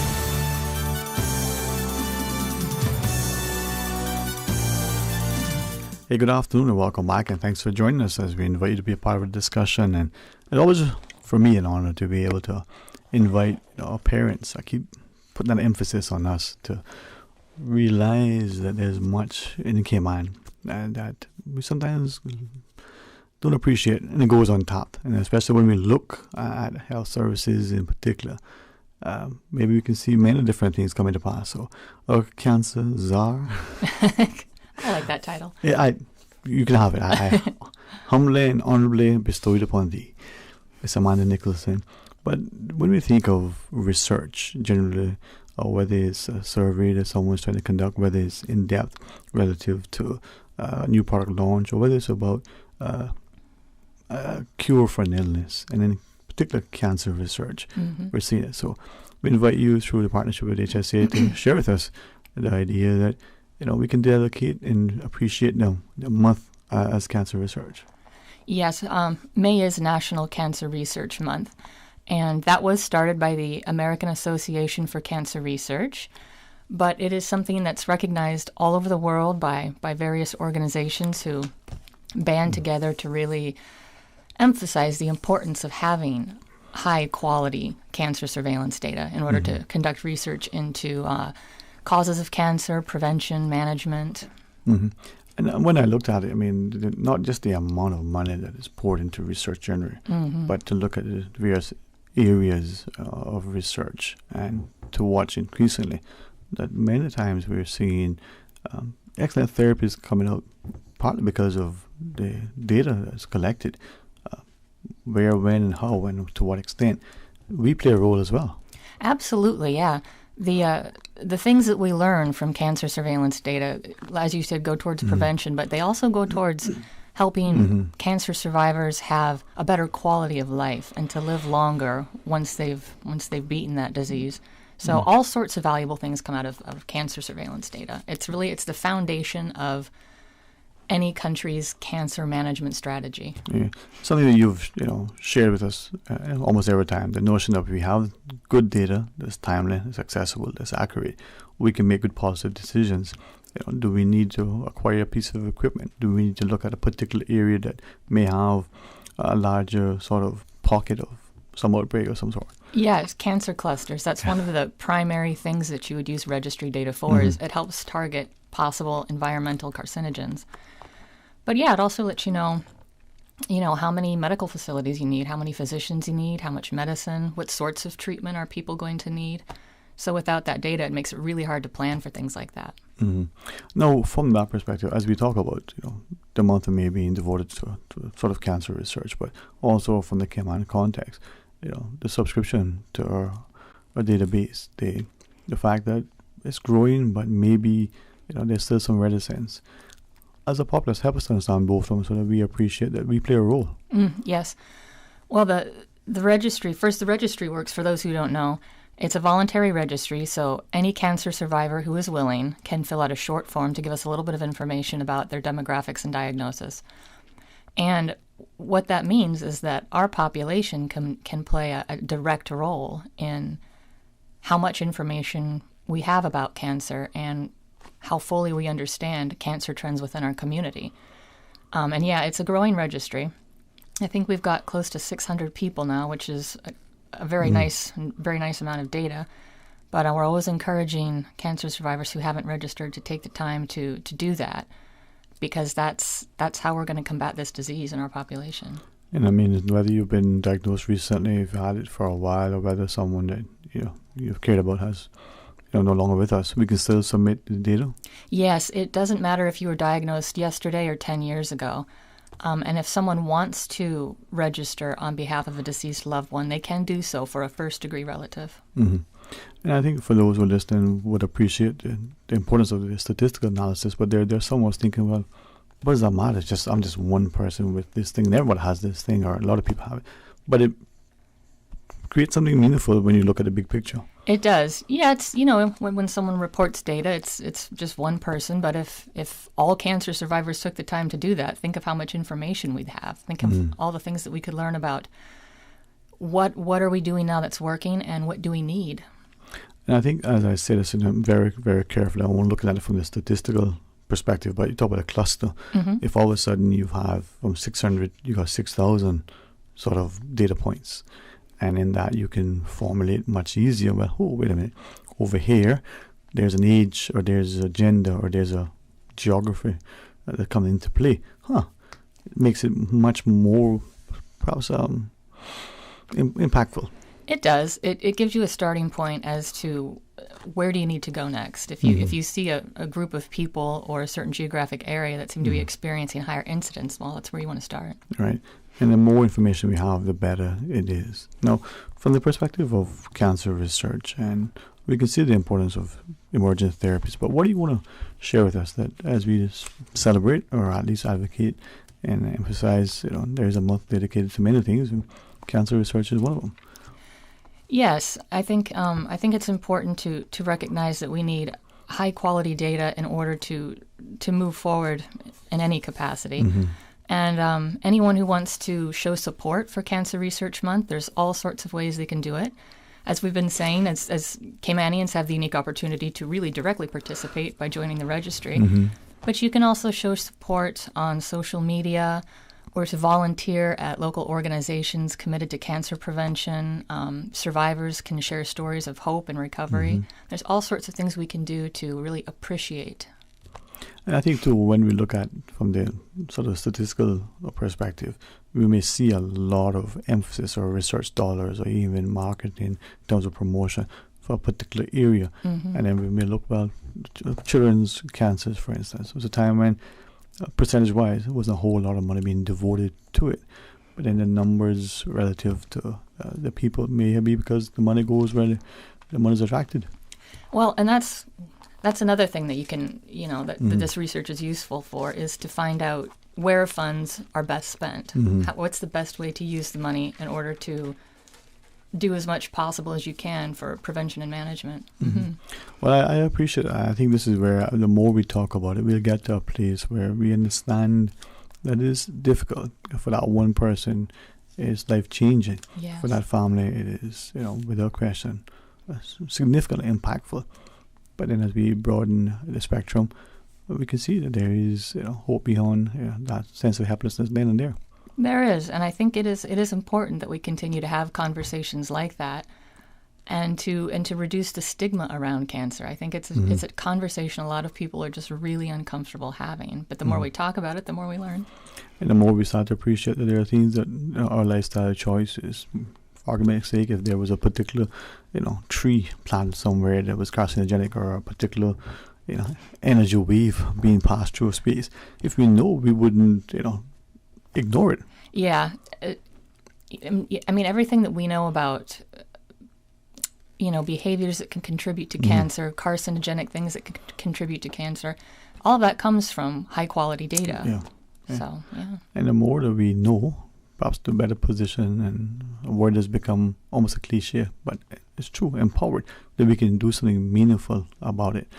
When we come back from this short break, could we invite you to maybe, you know, keep us informed, but share with us more as you wish, and to not only extend an invitation and remind us how relatively easy it is to get on the cancer registry, the importance of it, but whatever else you want us to know as we spend a few more minutes with you. Sure. To our listeners, you know, we'll come back and welcome our cancer czar, Ms. Amanda Nicholson, to share with us. After the headline news at 2, we'll have open line for the remainder of the program. So stay tuned for Talk Today. Busy, busy, busy. Feel like there's not just enough hours in the day. Savannah Pharmacy, service to make your life easier. Now you can WhatsApp your prescription order to 929-5045. And pickup is just around the corner with everything your family needs and convenient opening hours including Sundays and holidays. WhatsApp your prescription order to 929-5045. Savannah Pharmacy, wholesome values with modern conveniences. Things just got a bit hotter on the island. Come in today and order the new spicy Korean subs at Subway. They're sweet, spicy, and especially satisfying. Stop in and try the pulled pork with spicy Korean sauce, or the chicken with spicy Korean sauce. And you can message WhatsApp at 929-4658. Order online or use Let's Eat or the Bento app. The spicy Korean subs at Subway in 2 flavors, extra saucy and extra spicy. Subway, eat fresh. I'm looking for a new pizza joint with that perfect crust. My car needs a bit of a tune-up, and my pregnant wife needs something from the pharmacy. So I turned to the printed yellow directory, and in an instant, the pizzas are ordered, the oil change is booked, and the thing that I'm not allowed to say out loud has been purchased for my wife. Problem solved. When you need something quick, do yourself a favor. Flip through the printed yellow directory. Stop searching, start finding. Yellow, we know local.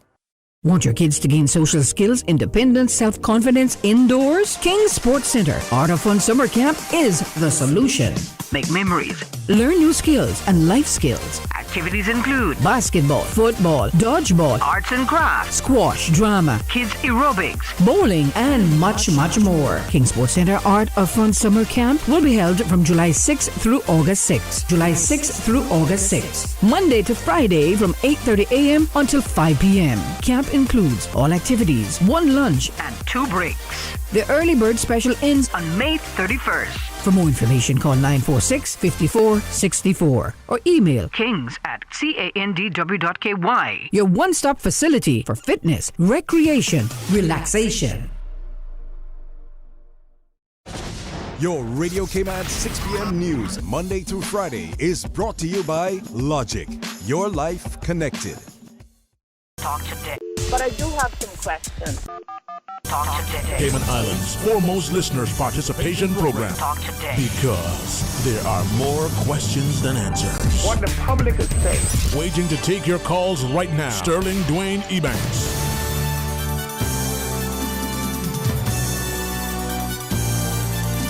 Hey, good afternoon and welcome back, and thanks for joining us in our continuing partnership with the Health Services Authority as we celebrate the month of May as Cancer Research Month. Ms. Amanda Nicholson joins us, and as cancer sort of registrar, I think many times we don't appreciate that in our society that we can, and we do a lot, but we can do more by contributing, by giving information. It may just seem, well, I just provided some information, but that information can be impactful, can help the grad student doing research. It can help, the government's ministry. Well, what is it that we lack and what is it that we need? What is it that we don't know? Oh, actually, look, we actually know this stuff, but nobody had little things that mean a lot. Oh, absolutely, yeah. And all sorts of people can benefit from the research. Mm-hmm. Obviously, those diagnosed with cancer would benefit from it, but like you said, it's the research graduate, it's the medical professionals, anybody involved in cancer prevention can benefit from the information in the registry. Sometimes when we think of a month, so sort of Children's Month, Women's Month, we see the value in that. Activities that unfold, the amount of attention that you can draw to a certain program, and highlight that maybe there's a lack in certain areas or there needs to be greater emphasis in others. A month for cancer research, likewise, we'll do the same thing. Mm-hmm. And it's through research like that we can determine at what age women should go in and get their mammograms, or at what age men should go and get their prostates checked. Mm-hmm. So there are very clear examples of the benefits and the uses for the data. Yeah, and I think too we don't appreciate enough that it's over time. It's not just that we're seeing trends, but the more information comes in over time, the economists, for instance, can predict a certain level of financial upheaval after they've had 100 years of data. Just like the weather people will say, well, this is what's happened over this time. 10 months of data versus a century versus well. That's very true. I mean, as we add cases to the registry, whether it's cancer registry and any health registry, as you add data to that, it accumulates over time, and it can be hugely beneficial to future generations. No, I'm hopeful now. For us, I think we are very, very cognizant that information that we share is always confidential.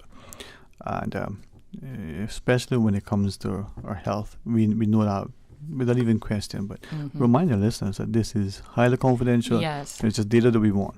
Yes. It is confidential. the registrar is the only one who has access to it. No one else has access. No one at the hospital, not insurance companies, government officials, only the registrar. And we don't even put actual names into the database. We use 8-digit code numbers. And most of the data in there is also coded. Mm-hmm. Password protected, locked up. I mean, it's as confidential as it's going to get. Yeah. And when you're looking at it, you don't need names. You just need, not to make people feel that they're just a number, but in this case, that's what it is, right? We just want to know, how old you are, maybe where you're from in terms of where you live in, little bits and pieces that gives information that. Yes, and we take the name just to make sure we don't already have them in the registry. But once that's established, names aren't used anymore. And it's as quick and as easy as we can make it. It usually takes just a couple minutes. It's just a one-page form, and it's really simple stuff that you would know off the top of your head. So we're not asking people to go get detailed medical records or anything like that. It's mostly demographic and what type of cancer you had. Name of the person, the age, male or female, where they lived. Yep. And sufficient enough to put into the system when added to all the other information there, gives us a picture. Yes, and even with that small amount of information, over time we could see what types of cancer are the most common here in Cayman. The big question everybody has is, do we have more cancer than other places? Because there seems to be a common belief within the community that maybe we do. We can learn all kinds of things from it. And it's easy to register. You can come by the cancer registry on the second floor of the Georgetown Hospital, or those who have access to computers can access the registry form on the HSA's website, the Cancer Society's website, and the Breast Cancer Foundation's website. Okay. Would you, don't want to put you too much on the spot, but we're talking about the data and information. You shared you have about 600 people, which is growing for a small population, maybe 1% of the population thus far, depending which numbers you use, but we'll stay there for now. Yeah. I have to have some fun at some point. What information would you be able to share with us now relative to some of the data that you have so far from the registry? Okay. I can say the most commonly reported cancers for men presently are prostate cancer, blood cancer, and lung cancer. And the most common reported cancers for women are breast, colon, and ovary. And breast cancer has, since the registry started, has been far, far more reported than other cancers. And there could be a lot of different reasons for that. We also need to get more men in the registry. One reason we might have so many cases of breast cancer is because almost 70% of our registrants are female. So we really want those men to get out there and register. And if I could just repeat, you said reported. Yes. Right? And that's not a word that should be just overlooked, because not that it is, and not that we wish them, but what if it's and they're not reported? Yes, I'm always careful how I present data like that. So yes, it does not mean that prostate cancer is the most common cancer among men in the Cayman Islands, because we don't really know that yet. But of the 600 reported, it's the most common. Yeah. And this is where, again, timely and accurate information has to be to hand. So if more of us doing it, it may seem for that person, and I think understandably so, listen, I'm diagnosed, going through treatment, I don't have time for that. Yeah, and I think in a lot of instances what we're seeing is people come to register once they are coming to the end of their treatment or once they're in recovery. But oftentimes someone who's newly diagnosed is so shell-shocked by that. The last thing on their mind is going to be research, which is completely understandable. And that's why we like to emphasize that you can register anytime, whether you found out yesterday or it was something that happened when you were 20 years younger. And then with that in mind, what if someone is not in remission? They've gone to their physician and cancer-free, but they were 20 years ago. Would that person be eligible? Would that data be something you would be interested in as well? Yes, we'd be interested in any diagnosis, because it gives us, over time it can show us how things are changing. So any data is useful. Yeah.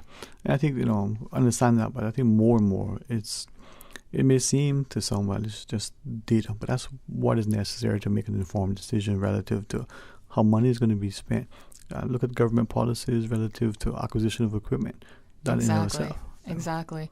And if you go online and you Google cancer statistics or cancer trends for the United States or UK or Canada, so much information pops up.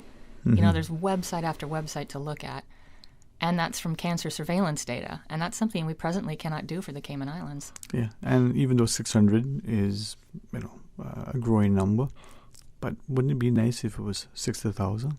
It would be excellent if we could capture every instance of cancer in Cayman, because then you're getting the full picture. Yeah. Right now, I think we're getting an idea, we're getting a snapshot.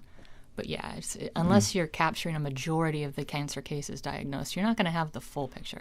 And something too that, as I was saying, I was thinking that because we have a population that is truly representative of the globe, people who come here and maybe they're here for a period of time and then they're diagnosed, or they came here, and this is where they want to be, not necessarily this is where they've been diagnosed. Those things can come into play down the road. I can think of unfortunate instances if they were arriving and then after a short time diagnosed. Yeah, and that makes it really difficult, not just in Cayman, but in the Caribbean in general, because it's a very transient area. People do move around a lot, and it becomes really difficult to capture accurate data because, they might come, they get diagnosed, they leave, and you never have any idea of what the outcome is. So that makes it challenging. I can imagine. But you have the brain, you have the passion, the enthusiasm. Yeah, certainly the discipline and desire is there. So maybe we'll find something in a decade from now. But hopefully it'll start immediately after the show. People start to register. What would be again, if you wouldn't mind re-emphasize it, the easiest, best way for them to get registered and to at least check it out? I would say just give me a call and we'll find the easiest, most convenient way to do it. The phone number for the registry is 244-2560. I'll say again, 244-2560, or just stop by the registry office on the second floor of the Georgetown Hospital. Makes life, as easy. We're there for different reasons, and even now when it seems that we'll have a lot of demands, understandably so, this would affect all of us in a very positive way with data, and maybe there'll be one day there'll be no cancer. Yeah, it's a few minutes of your time that will make such a huge difference. Well, I appreciate it. You're always amenable. You always come with information that is timely, and I hope that people will start to appreciate that. Just as we look at research data for everything else, having this kind of information, as difficult as it is to sometimes. I don't know if we can embrace it, but at least it's good to appreciate it. Yes, absolutely. Right. I invite you to enjoy the rest of your Tuesday. I don't know if it's Tuesday or if it's Tuesday in December already, because it's been a long 2 days. But enjoy the rest of your week as well. Thank you. All right. I'm going to pause and take a short break. The news headlines awaits. If I can encourage Miss Susan to sing a song for us or read a bit of poetry, that's not going to happen today. I'll tell you what, though. What's not going to happen? Well, you tell us when we come back. So stay tuned for Talk Today. We bring the sacrifice of praise into the house of the Lord. Radio Cayman, this is how we wake you up in the morning. Praise time on Radio Cayman. Sing your praise to the Lord. Come on, everybody, stand up and sing one more. Hallelujah, give your praise to the Lord. We are united in Jesus Christ. We are the soldiers of the Lamb. Praise time. Weekday mornings from 6 until 6:30. There's a meeting up in heaven. Roll call. It's your name in the Lamb's book of life. Roll call, brother, sister. Roll call. If you don't stop shouting, if you don't stop dancing, we're going to put you out of our church. Praise time. Jesus in the morning, yeah. Weekday mornings from 6 until 6:30. Your song flowed through my lips. Your work moved through my hands. Your thoughts stay on my mind. Live in me. You are listening to Radio Cayman, the voice of the Cayman Islands. Today's biggest news. Radio Cayman, your voice, your choice. Local, regional, international. This is Headlines from Radio Cayman's newsroom. Today's biggest news. With your latest headlines, I'm Felicia Rankin-Solins. The Royal Cayman Islands Police can now confirm the identity of the victim in the fatal collision which occurred early Sunday morning, May 23rd. She is 32-year-old Kiara Shakale Perkins, a U.S. national who resided in Grand Cayman. The RCIPS expresses condolences to the family of the deceased. In international news, doctors in India have hit out against yoga guru Baba Ramdev over his controversial statements against modern medicine. He recently said that tens of thousands died of COVID after taking modern medicines and mocked patients for trying to get oxygen cylinders. The guru withdrew his statement after the health minister criticized him. The U.S. will help rebuild Gaza as part of efforts to consolidate the ceasefire between Israel and Palestinian militant groups, the Secretary of State says. After meeting Israel's Prime Minister, Antony Blinken said it was necessary to tackle the grave humanitarian situation to prevent a return to violence. As one of the original viral videos, the Charlie Bit My Finger clip is a little piece of internet history. But now the much-loved clip of baby Charlie gnawing on his brother Harry's finger will be taken off YouTube after it was sold for $760,999. The Davies Carr family auctioned the clip as an NFT, a non-fungible token. These are your headlines. I'm Felicia Rankin-Solins. For the latest in news and information, follow Radio Cayman on social media, Facebook, Instagram, Twitter. Download the Radio Cayman app or log on to our website, radiocayman.gov.ky. Talk today. But I do have some questions.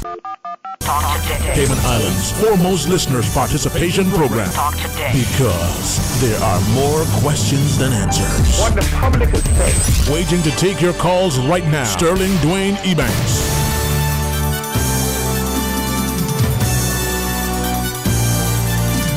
Hey, good afternoon and welcome back, and thank you so much for joining us here on this another Tuesday's edition of Talk Today. How was your Tuesday so far? I'll be honest with you, it's only Tuesday and already I'm feeling taxed and tired, but thankful as well. Share with me, if you would, 949-8037, or hit us up on the toll-free line at 1-800-534-8255, or you can WhatsApp 925-3261. You know, as I was sort of looking through today's notes for the show and reflecting on some of the things that we have upcoming, I had a chance to share with someone who she was sort of looking down the road, as it were. She's thinking, well, politics seems to be the thing that causes many people to have dissenting views and creates great discord and division. But as she was sharing, she thought, here in this country, publicly in a way, it seems to be a great level of financial stability. We've seen governments, despite when they may have overspent significantly on capital projects, whether it was the construction of high schools and everything else that unfolded politically relative to those projects, we seem to regroup and reposition ourselves in order to continue on a level of financial stability. She shared that if we look at our statistics, there's much question about the ability for families to continue to make ends meet, the perception that there's an increasing cost of living. But again, people adjust and make, as she puts it sometimes, valid justifications as to why certain things cost the way they do, or they change their spending habits, their eating patterns, and they adapt. But she shared that where we're probably not doing a sufficient, good enough job at quantifying is the impact on our quality of life. Not just that we may be, eventually not enjoying life as much, but may not live those years that our parents and grandparents lived because of the stress, but also because of the lack of proper socialization, the lack of proper, safe, clean, healthy outdoor spaces. The pace of development she shares always seems to take us down a path where we're blocking the vistas to the ocean, we're affecting the flow of breeze, we're creating greater heat in terms of the concrete that we pour in asphalt for our new roads. the increase in smog, pollution, and congestion as a result of increased traffic.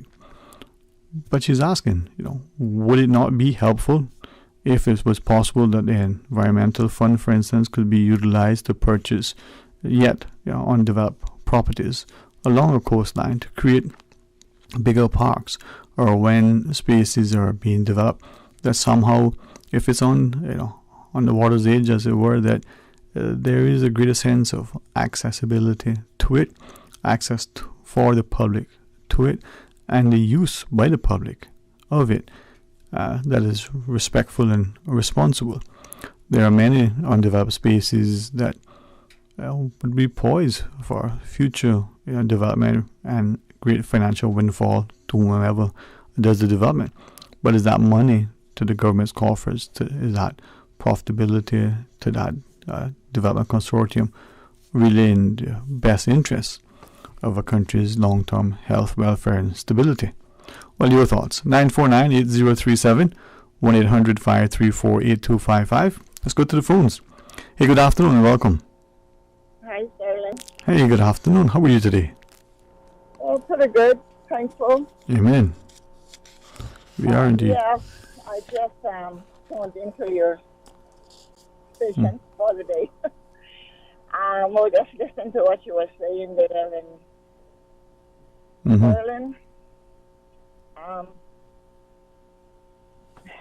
I don't know where to start because Sterling groceries are going up left, right, and center. The fruit going up left, right, and center. The grapes is like $4.99 a pound, $5 a pound. And I really truly don't believe it cannot hold the, what do you call the merchants? Here to send overseas to buy these things to bring for us to have them. I really truly don't believe that they're just jacking up just for the fun of it. I think they have to build it the way that they're being built up in wherever their food is coming from. There's a significant cost to them as well, is what you're saying.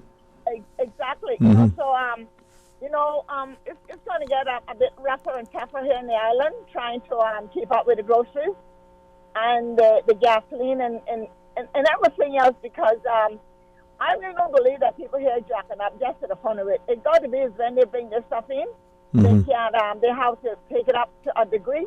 But then again, our salary is not going in a way to meet these demands on our increase in our gas, our groceries, and whatever else may be. I mean, you can go and get a Pepsi for 69 cents, but go get a half a gallon of milk.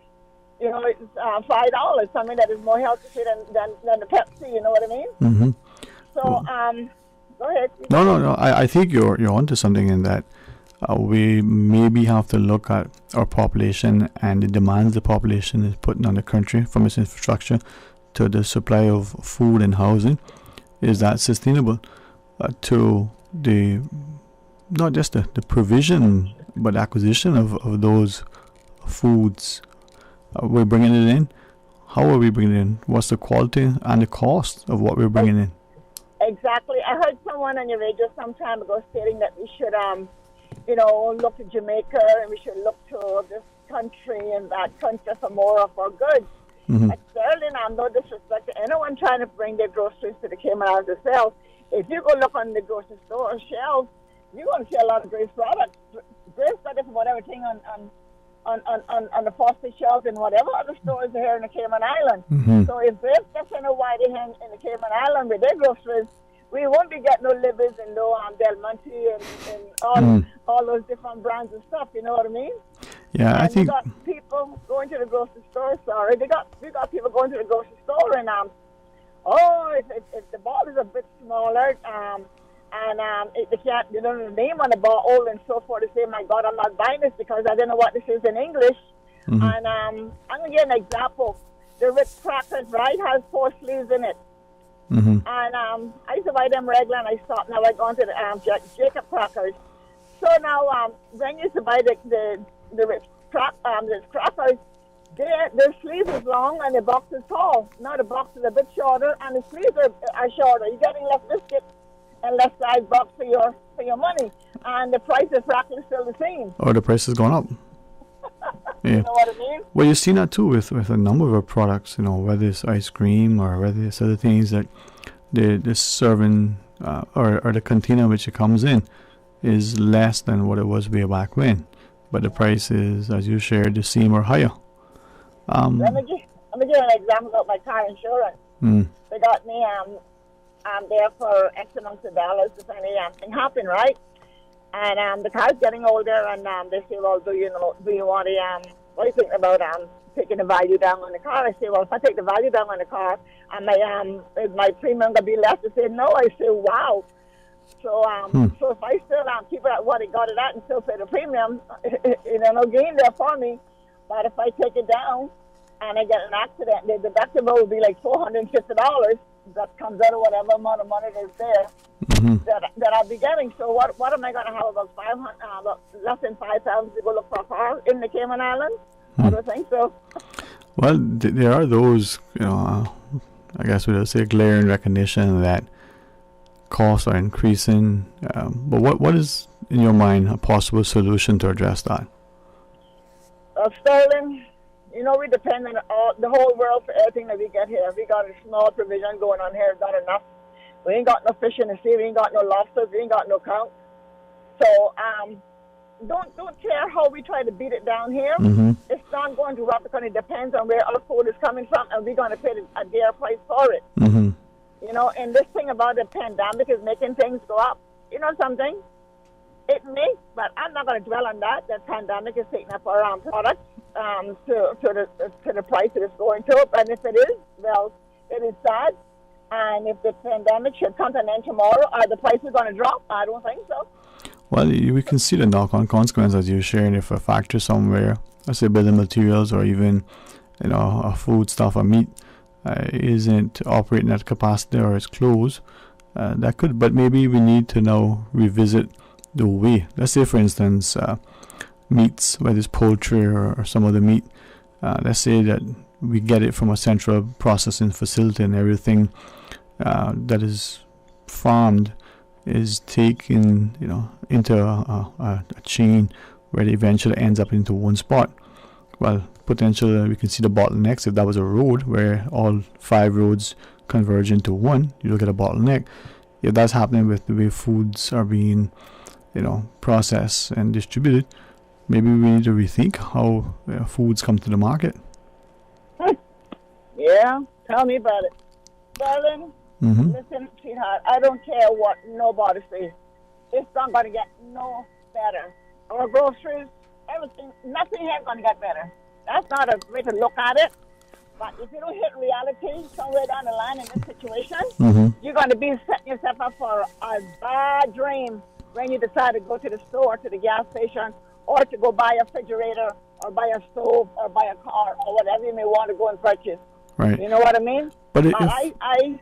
Go ahead. You go right ahead, John. You go right ahead. No, I was saying, if that is the sad reality, right, that it is not going to get better, that the prices will increase, the quality will go down, what do we do? Do we just call it a fait accompli and pitch in a towel and call it that, or? No, we're not going to pitch in no towel. We're going to try to buy what we can afford to eat, and be thankful for it, and pray that it will get better. But it has a long way to go before we can see any light to the tunnel. Right. Especially here with these Caribbean islands, especially the Cayman Islands, when you know that we don't do anything here, no more than the little farming. That can't even take us through 6 months if we had farming here in the island and we start buying from overseas farming stuff, in the mangoes and the breadfruit and so forth. That wouldn't last 6 months on this island to 70,000 people. And all those who didn't eat breadfruit before, they'll eat breadfruit now. Yeah. But as I listen to you, I'm thinking, I following exactly what you're sharing. But the whole idea is that if we throw in the towel, and you say we're not, could we not maybe reassess where we are, try to encourage more local production of certain things, maybe revisit the way we do certain things so that we can improve the overall outcome? But is it that we're not cooperating more as a people? No, we're not cooperating. We're too divided. and we divided in just about everything on Sterling. And when you're going to divide on such a small island, knowing that we're going to need each other at some point in time. So for example, when Hurricane Ivan came, everybody knew everybody for a couple of months, and everybody got back in the corner. Yeah. You know, and the sharing has stopped, and you know, they could go in yards and pick up breadfruit and so forth, they cook it and share it, but you can't do that, and they call the police. But is that then part of the problem, that we're no longer a brother's keeper? That we're not... We are brother's enemy. Not brother's keeper's enemy, we're brother's enemy. Yeah. One of our listeners weighed in and said that, you know, we can, without question, more local foods can be produced here. Do we need to find a way? We know that we've heard that there was some initiative being bandied about to encourage more local farming with stipends and the like. But we're seeing increasingly some communities that are trying to develop little farming hubs within the community. Presumably, some of the people in the area are saying, oh, well, you know, we don't do farming here. You know, this is a gated community, and, you know, that's a commercial activity. Well, I understand that, Sterling, and that stipend that they did with agriculture. I was up there with a friend of mine to get some ground mesh. And no disrespect to anyone that is in that stipend there, no disrespect. But Sterling, there wasn't us. There wasn't us. Sterling, we went to the Hamilton market here yesterday. We got 4. They were the medium-sized plantains for $7 CI. $7. Wow.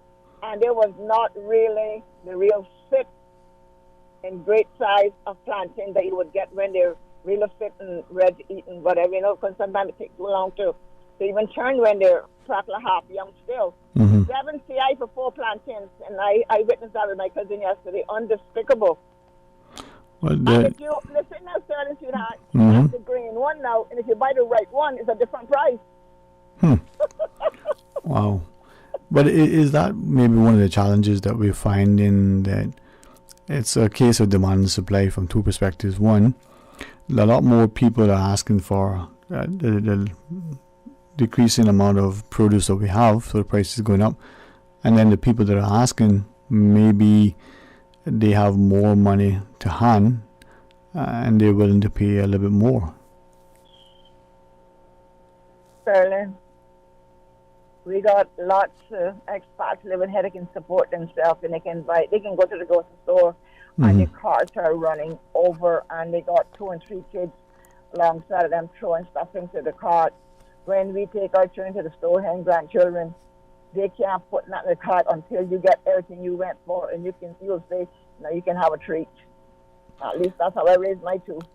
Fair enough. I mean, that's an approach. But then do you think it's also not just the approach to how you raise them, but also the fact that some people, again, as I shared, have more money to hand to be able to buy what it is that they came to buy, plus some of the other things that they just want? They can buy what they want because they got the money. And I'll give an example of my own self. When I go to the grocery store, I have to be careful what I pick up.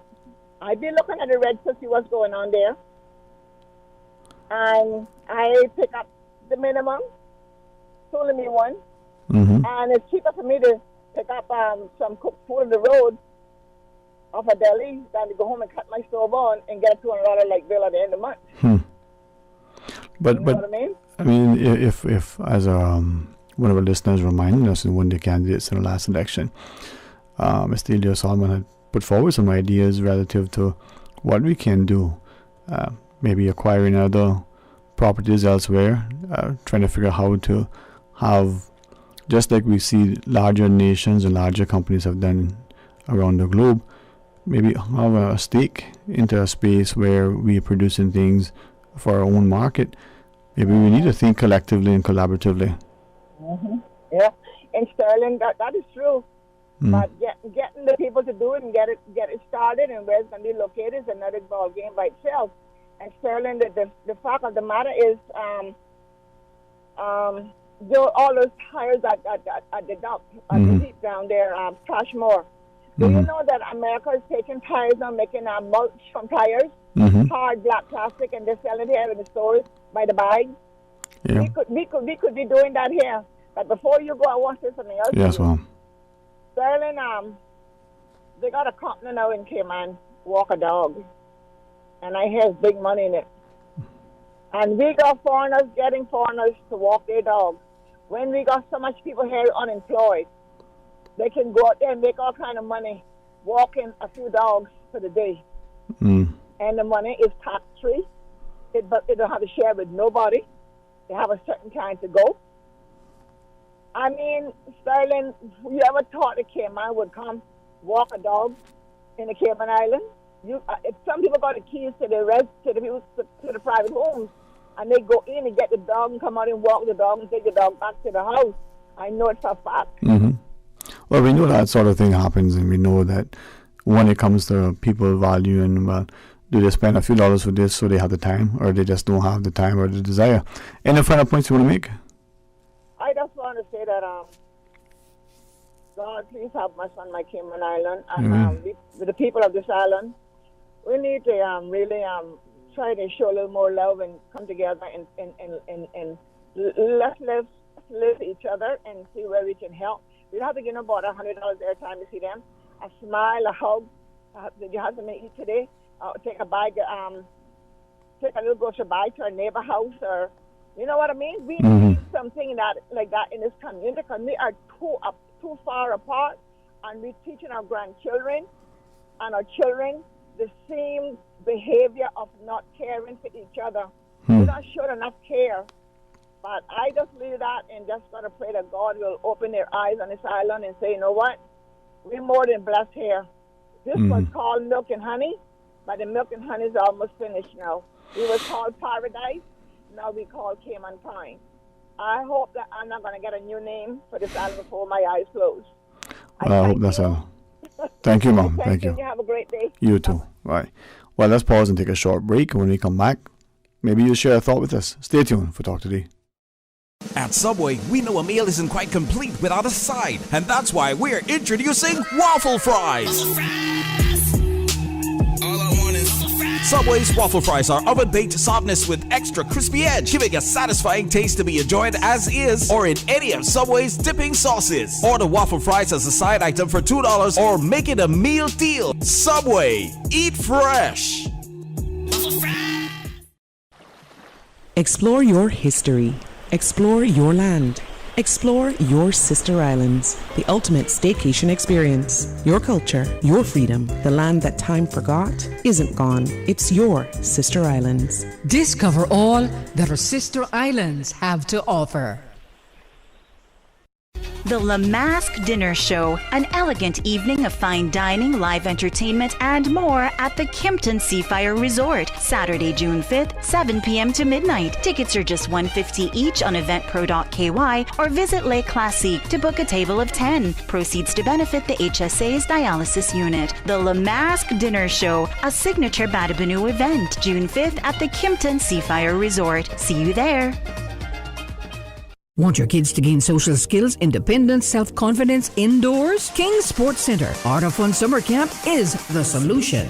Make memories. Learn new skills and life skills. Activities include basketball, football, dodgeball, arts and crafts, squash, drama, kids aerobics, bowling, and much, much more. King Sports Center Art of Fun Summer Camp will be held from July 6th through August 6th. July 6th through August 6th. Monday to Friday from 8:30 a.m. until 5 p.m. Camp includes all activities, one lunch, and 2 breaks. The early bird special ends on May 31st. For more information, call 946-5464 or email kings@candw.ky. Your one-stop facility for fitness, recreation, relaxation.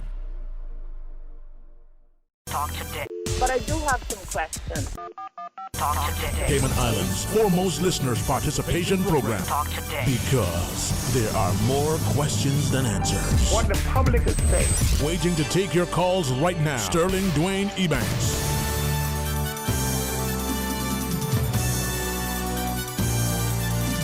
Hey, good afternoon and welcome back. Thank you so much for joining us. 8949-8037, 1-800-534-8255. Let's go to the phones. Good afternoon. Thanks for calling. Hey, good afternoon. Hello, good afternoon, Dwayne. Hey, how are you today? Oh, I said that, well, Brother George used to say, wonderful, blessed, and highly flavored. Amen, amen. I said, Miss Thompson just called in there. I want to agree with her 100% what she's saying, the things. But a good suggestion, just a suggestion to the government, we all need solutions to get through this crisis that we're going. In order to cut down a lot of the cost of living for the island, I think government has enough government land that they should know, because the cost of living isn't coming down. We don't see anywhere. Until government invests into a grocery store where people can go and buy, or you have... I went to Panama, and they got two prices when you go to a grocery store. The people that from Panama, they get one price, and the people that don't live there get another price. So maybe we need to get some kind of, maybe that might be a good idea of getting the price controlled somewhere. So if government set up a grocery store, because government, instead of giving DART and everybody else, all these investors, all these concessions, government give themselves the concessions, the money will be coming back to the people, and whatever money is made back in our country, instead of giving it out for people to carry to their country to make theirs better. So, as I said, they got enough government land. I mean, I'm sure that they can find somewhere to put down. We got all of these containers that are being thrown in the dump, cut up, and whatever. I'm sure someone is insulated. Get a couple of them, go in and set up a grocery store. And government has the facilities much easier than the average man. So, but I think as you share, I mean, it's important to recognize that maybe we start to explore ideas collectively to not just reduce the quality of living, cost of living, but increase the quality of living so we don't impact the quality of life that we have, and not to take away from the entrepreneurial nature that I think is within our society. So is it then timely that we start thinking collectively how we can work together? Exactly. We have to work together because, as I said, the average Caymanian can't afford to live like a lot of the expats. A lot of them they come here in a month or two and they can start. I see, for instance, I see them bringing in cars to sell. Now, if they're coming here with Amiga saldo, as they claim that Cayman is so high priced, and that's another thing. I don't think that anybody that's here on a work permit should be allowed to import any vehicles into our country. We already got a problem with vehicles, and they should not be able, as long as they're on a permit, to be able to purchase cars and sell them again. Because that's ripping off the coffers of the government again. So they're just bringing them in, selling them, and going back and buy again, and they're not paying nobody. They didn't get business license to do that either. So they're stealing, as far as I'm concerned, they're stealing again from government coffers. Well, we have many things that we could correct this mess. Well, but it takes balls, and it takes people that don't afraid to who they gonna offend or whatever, and get up and get it done. We need to get it done. Like I told you guys a few days ago, this government that is in power now said that they had all the solutions, and we're expecting to at least see some headway.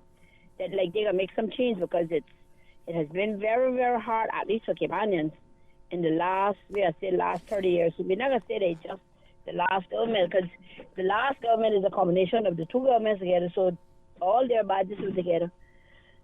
So we need to so this government needs to get up and start shaking up, because we hoping that they're not going back shaking hands with the same people that were shaking last year.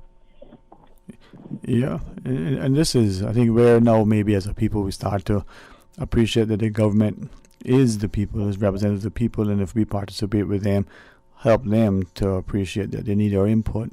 But we need to be willing to step up too and offer that input so Of that course. the decisions are reflective of us. Yeah, and we need, like I told you, I am so glad. It took them a little while to wake up. I assume there must have been a coma or something. They wasn't dead all the way. There must have been a coma or a very, very deep sleep. I assume it is a coma.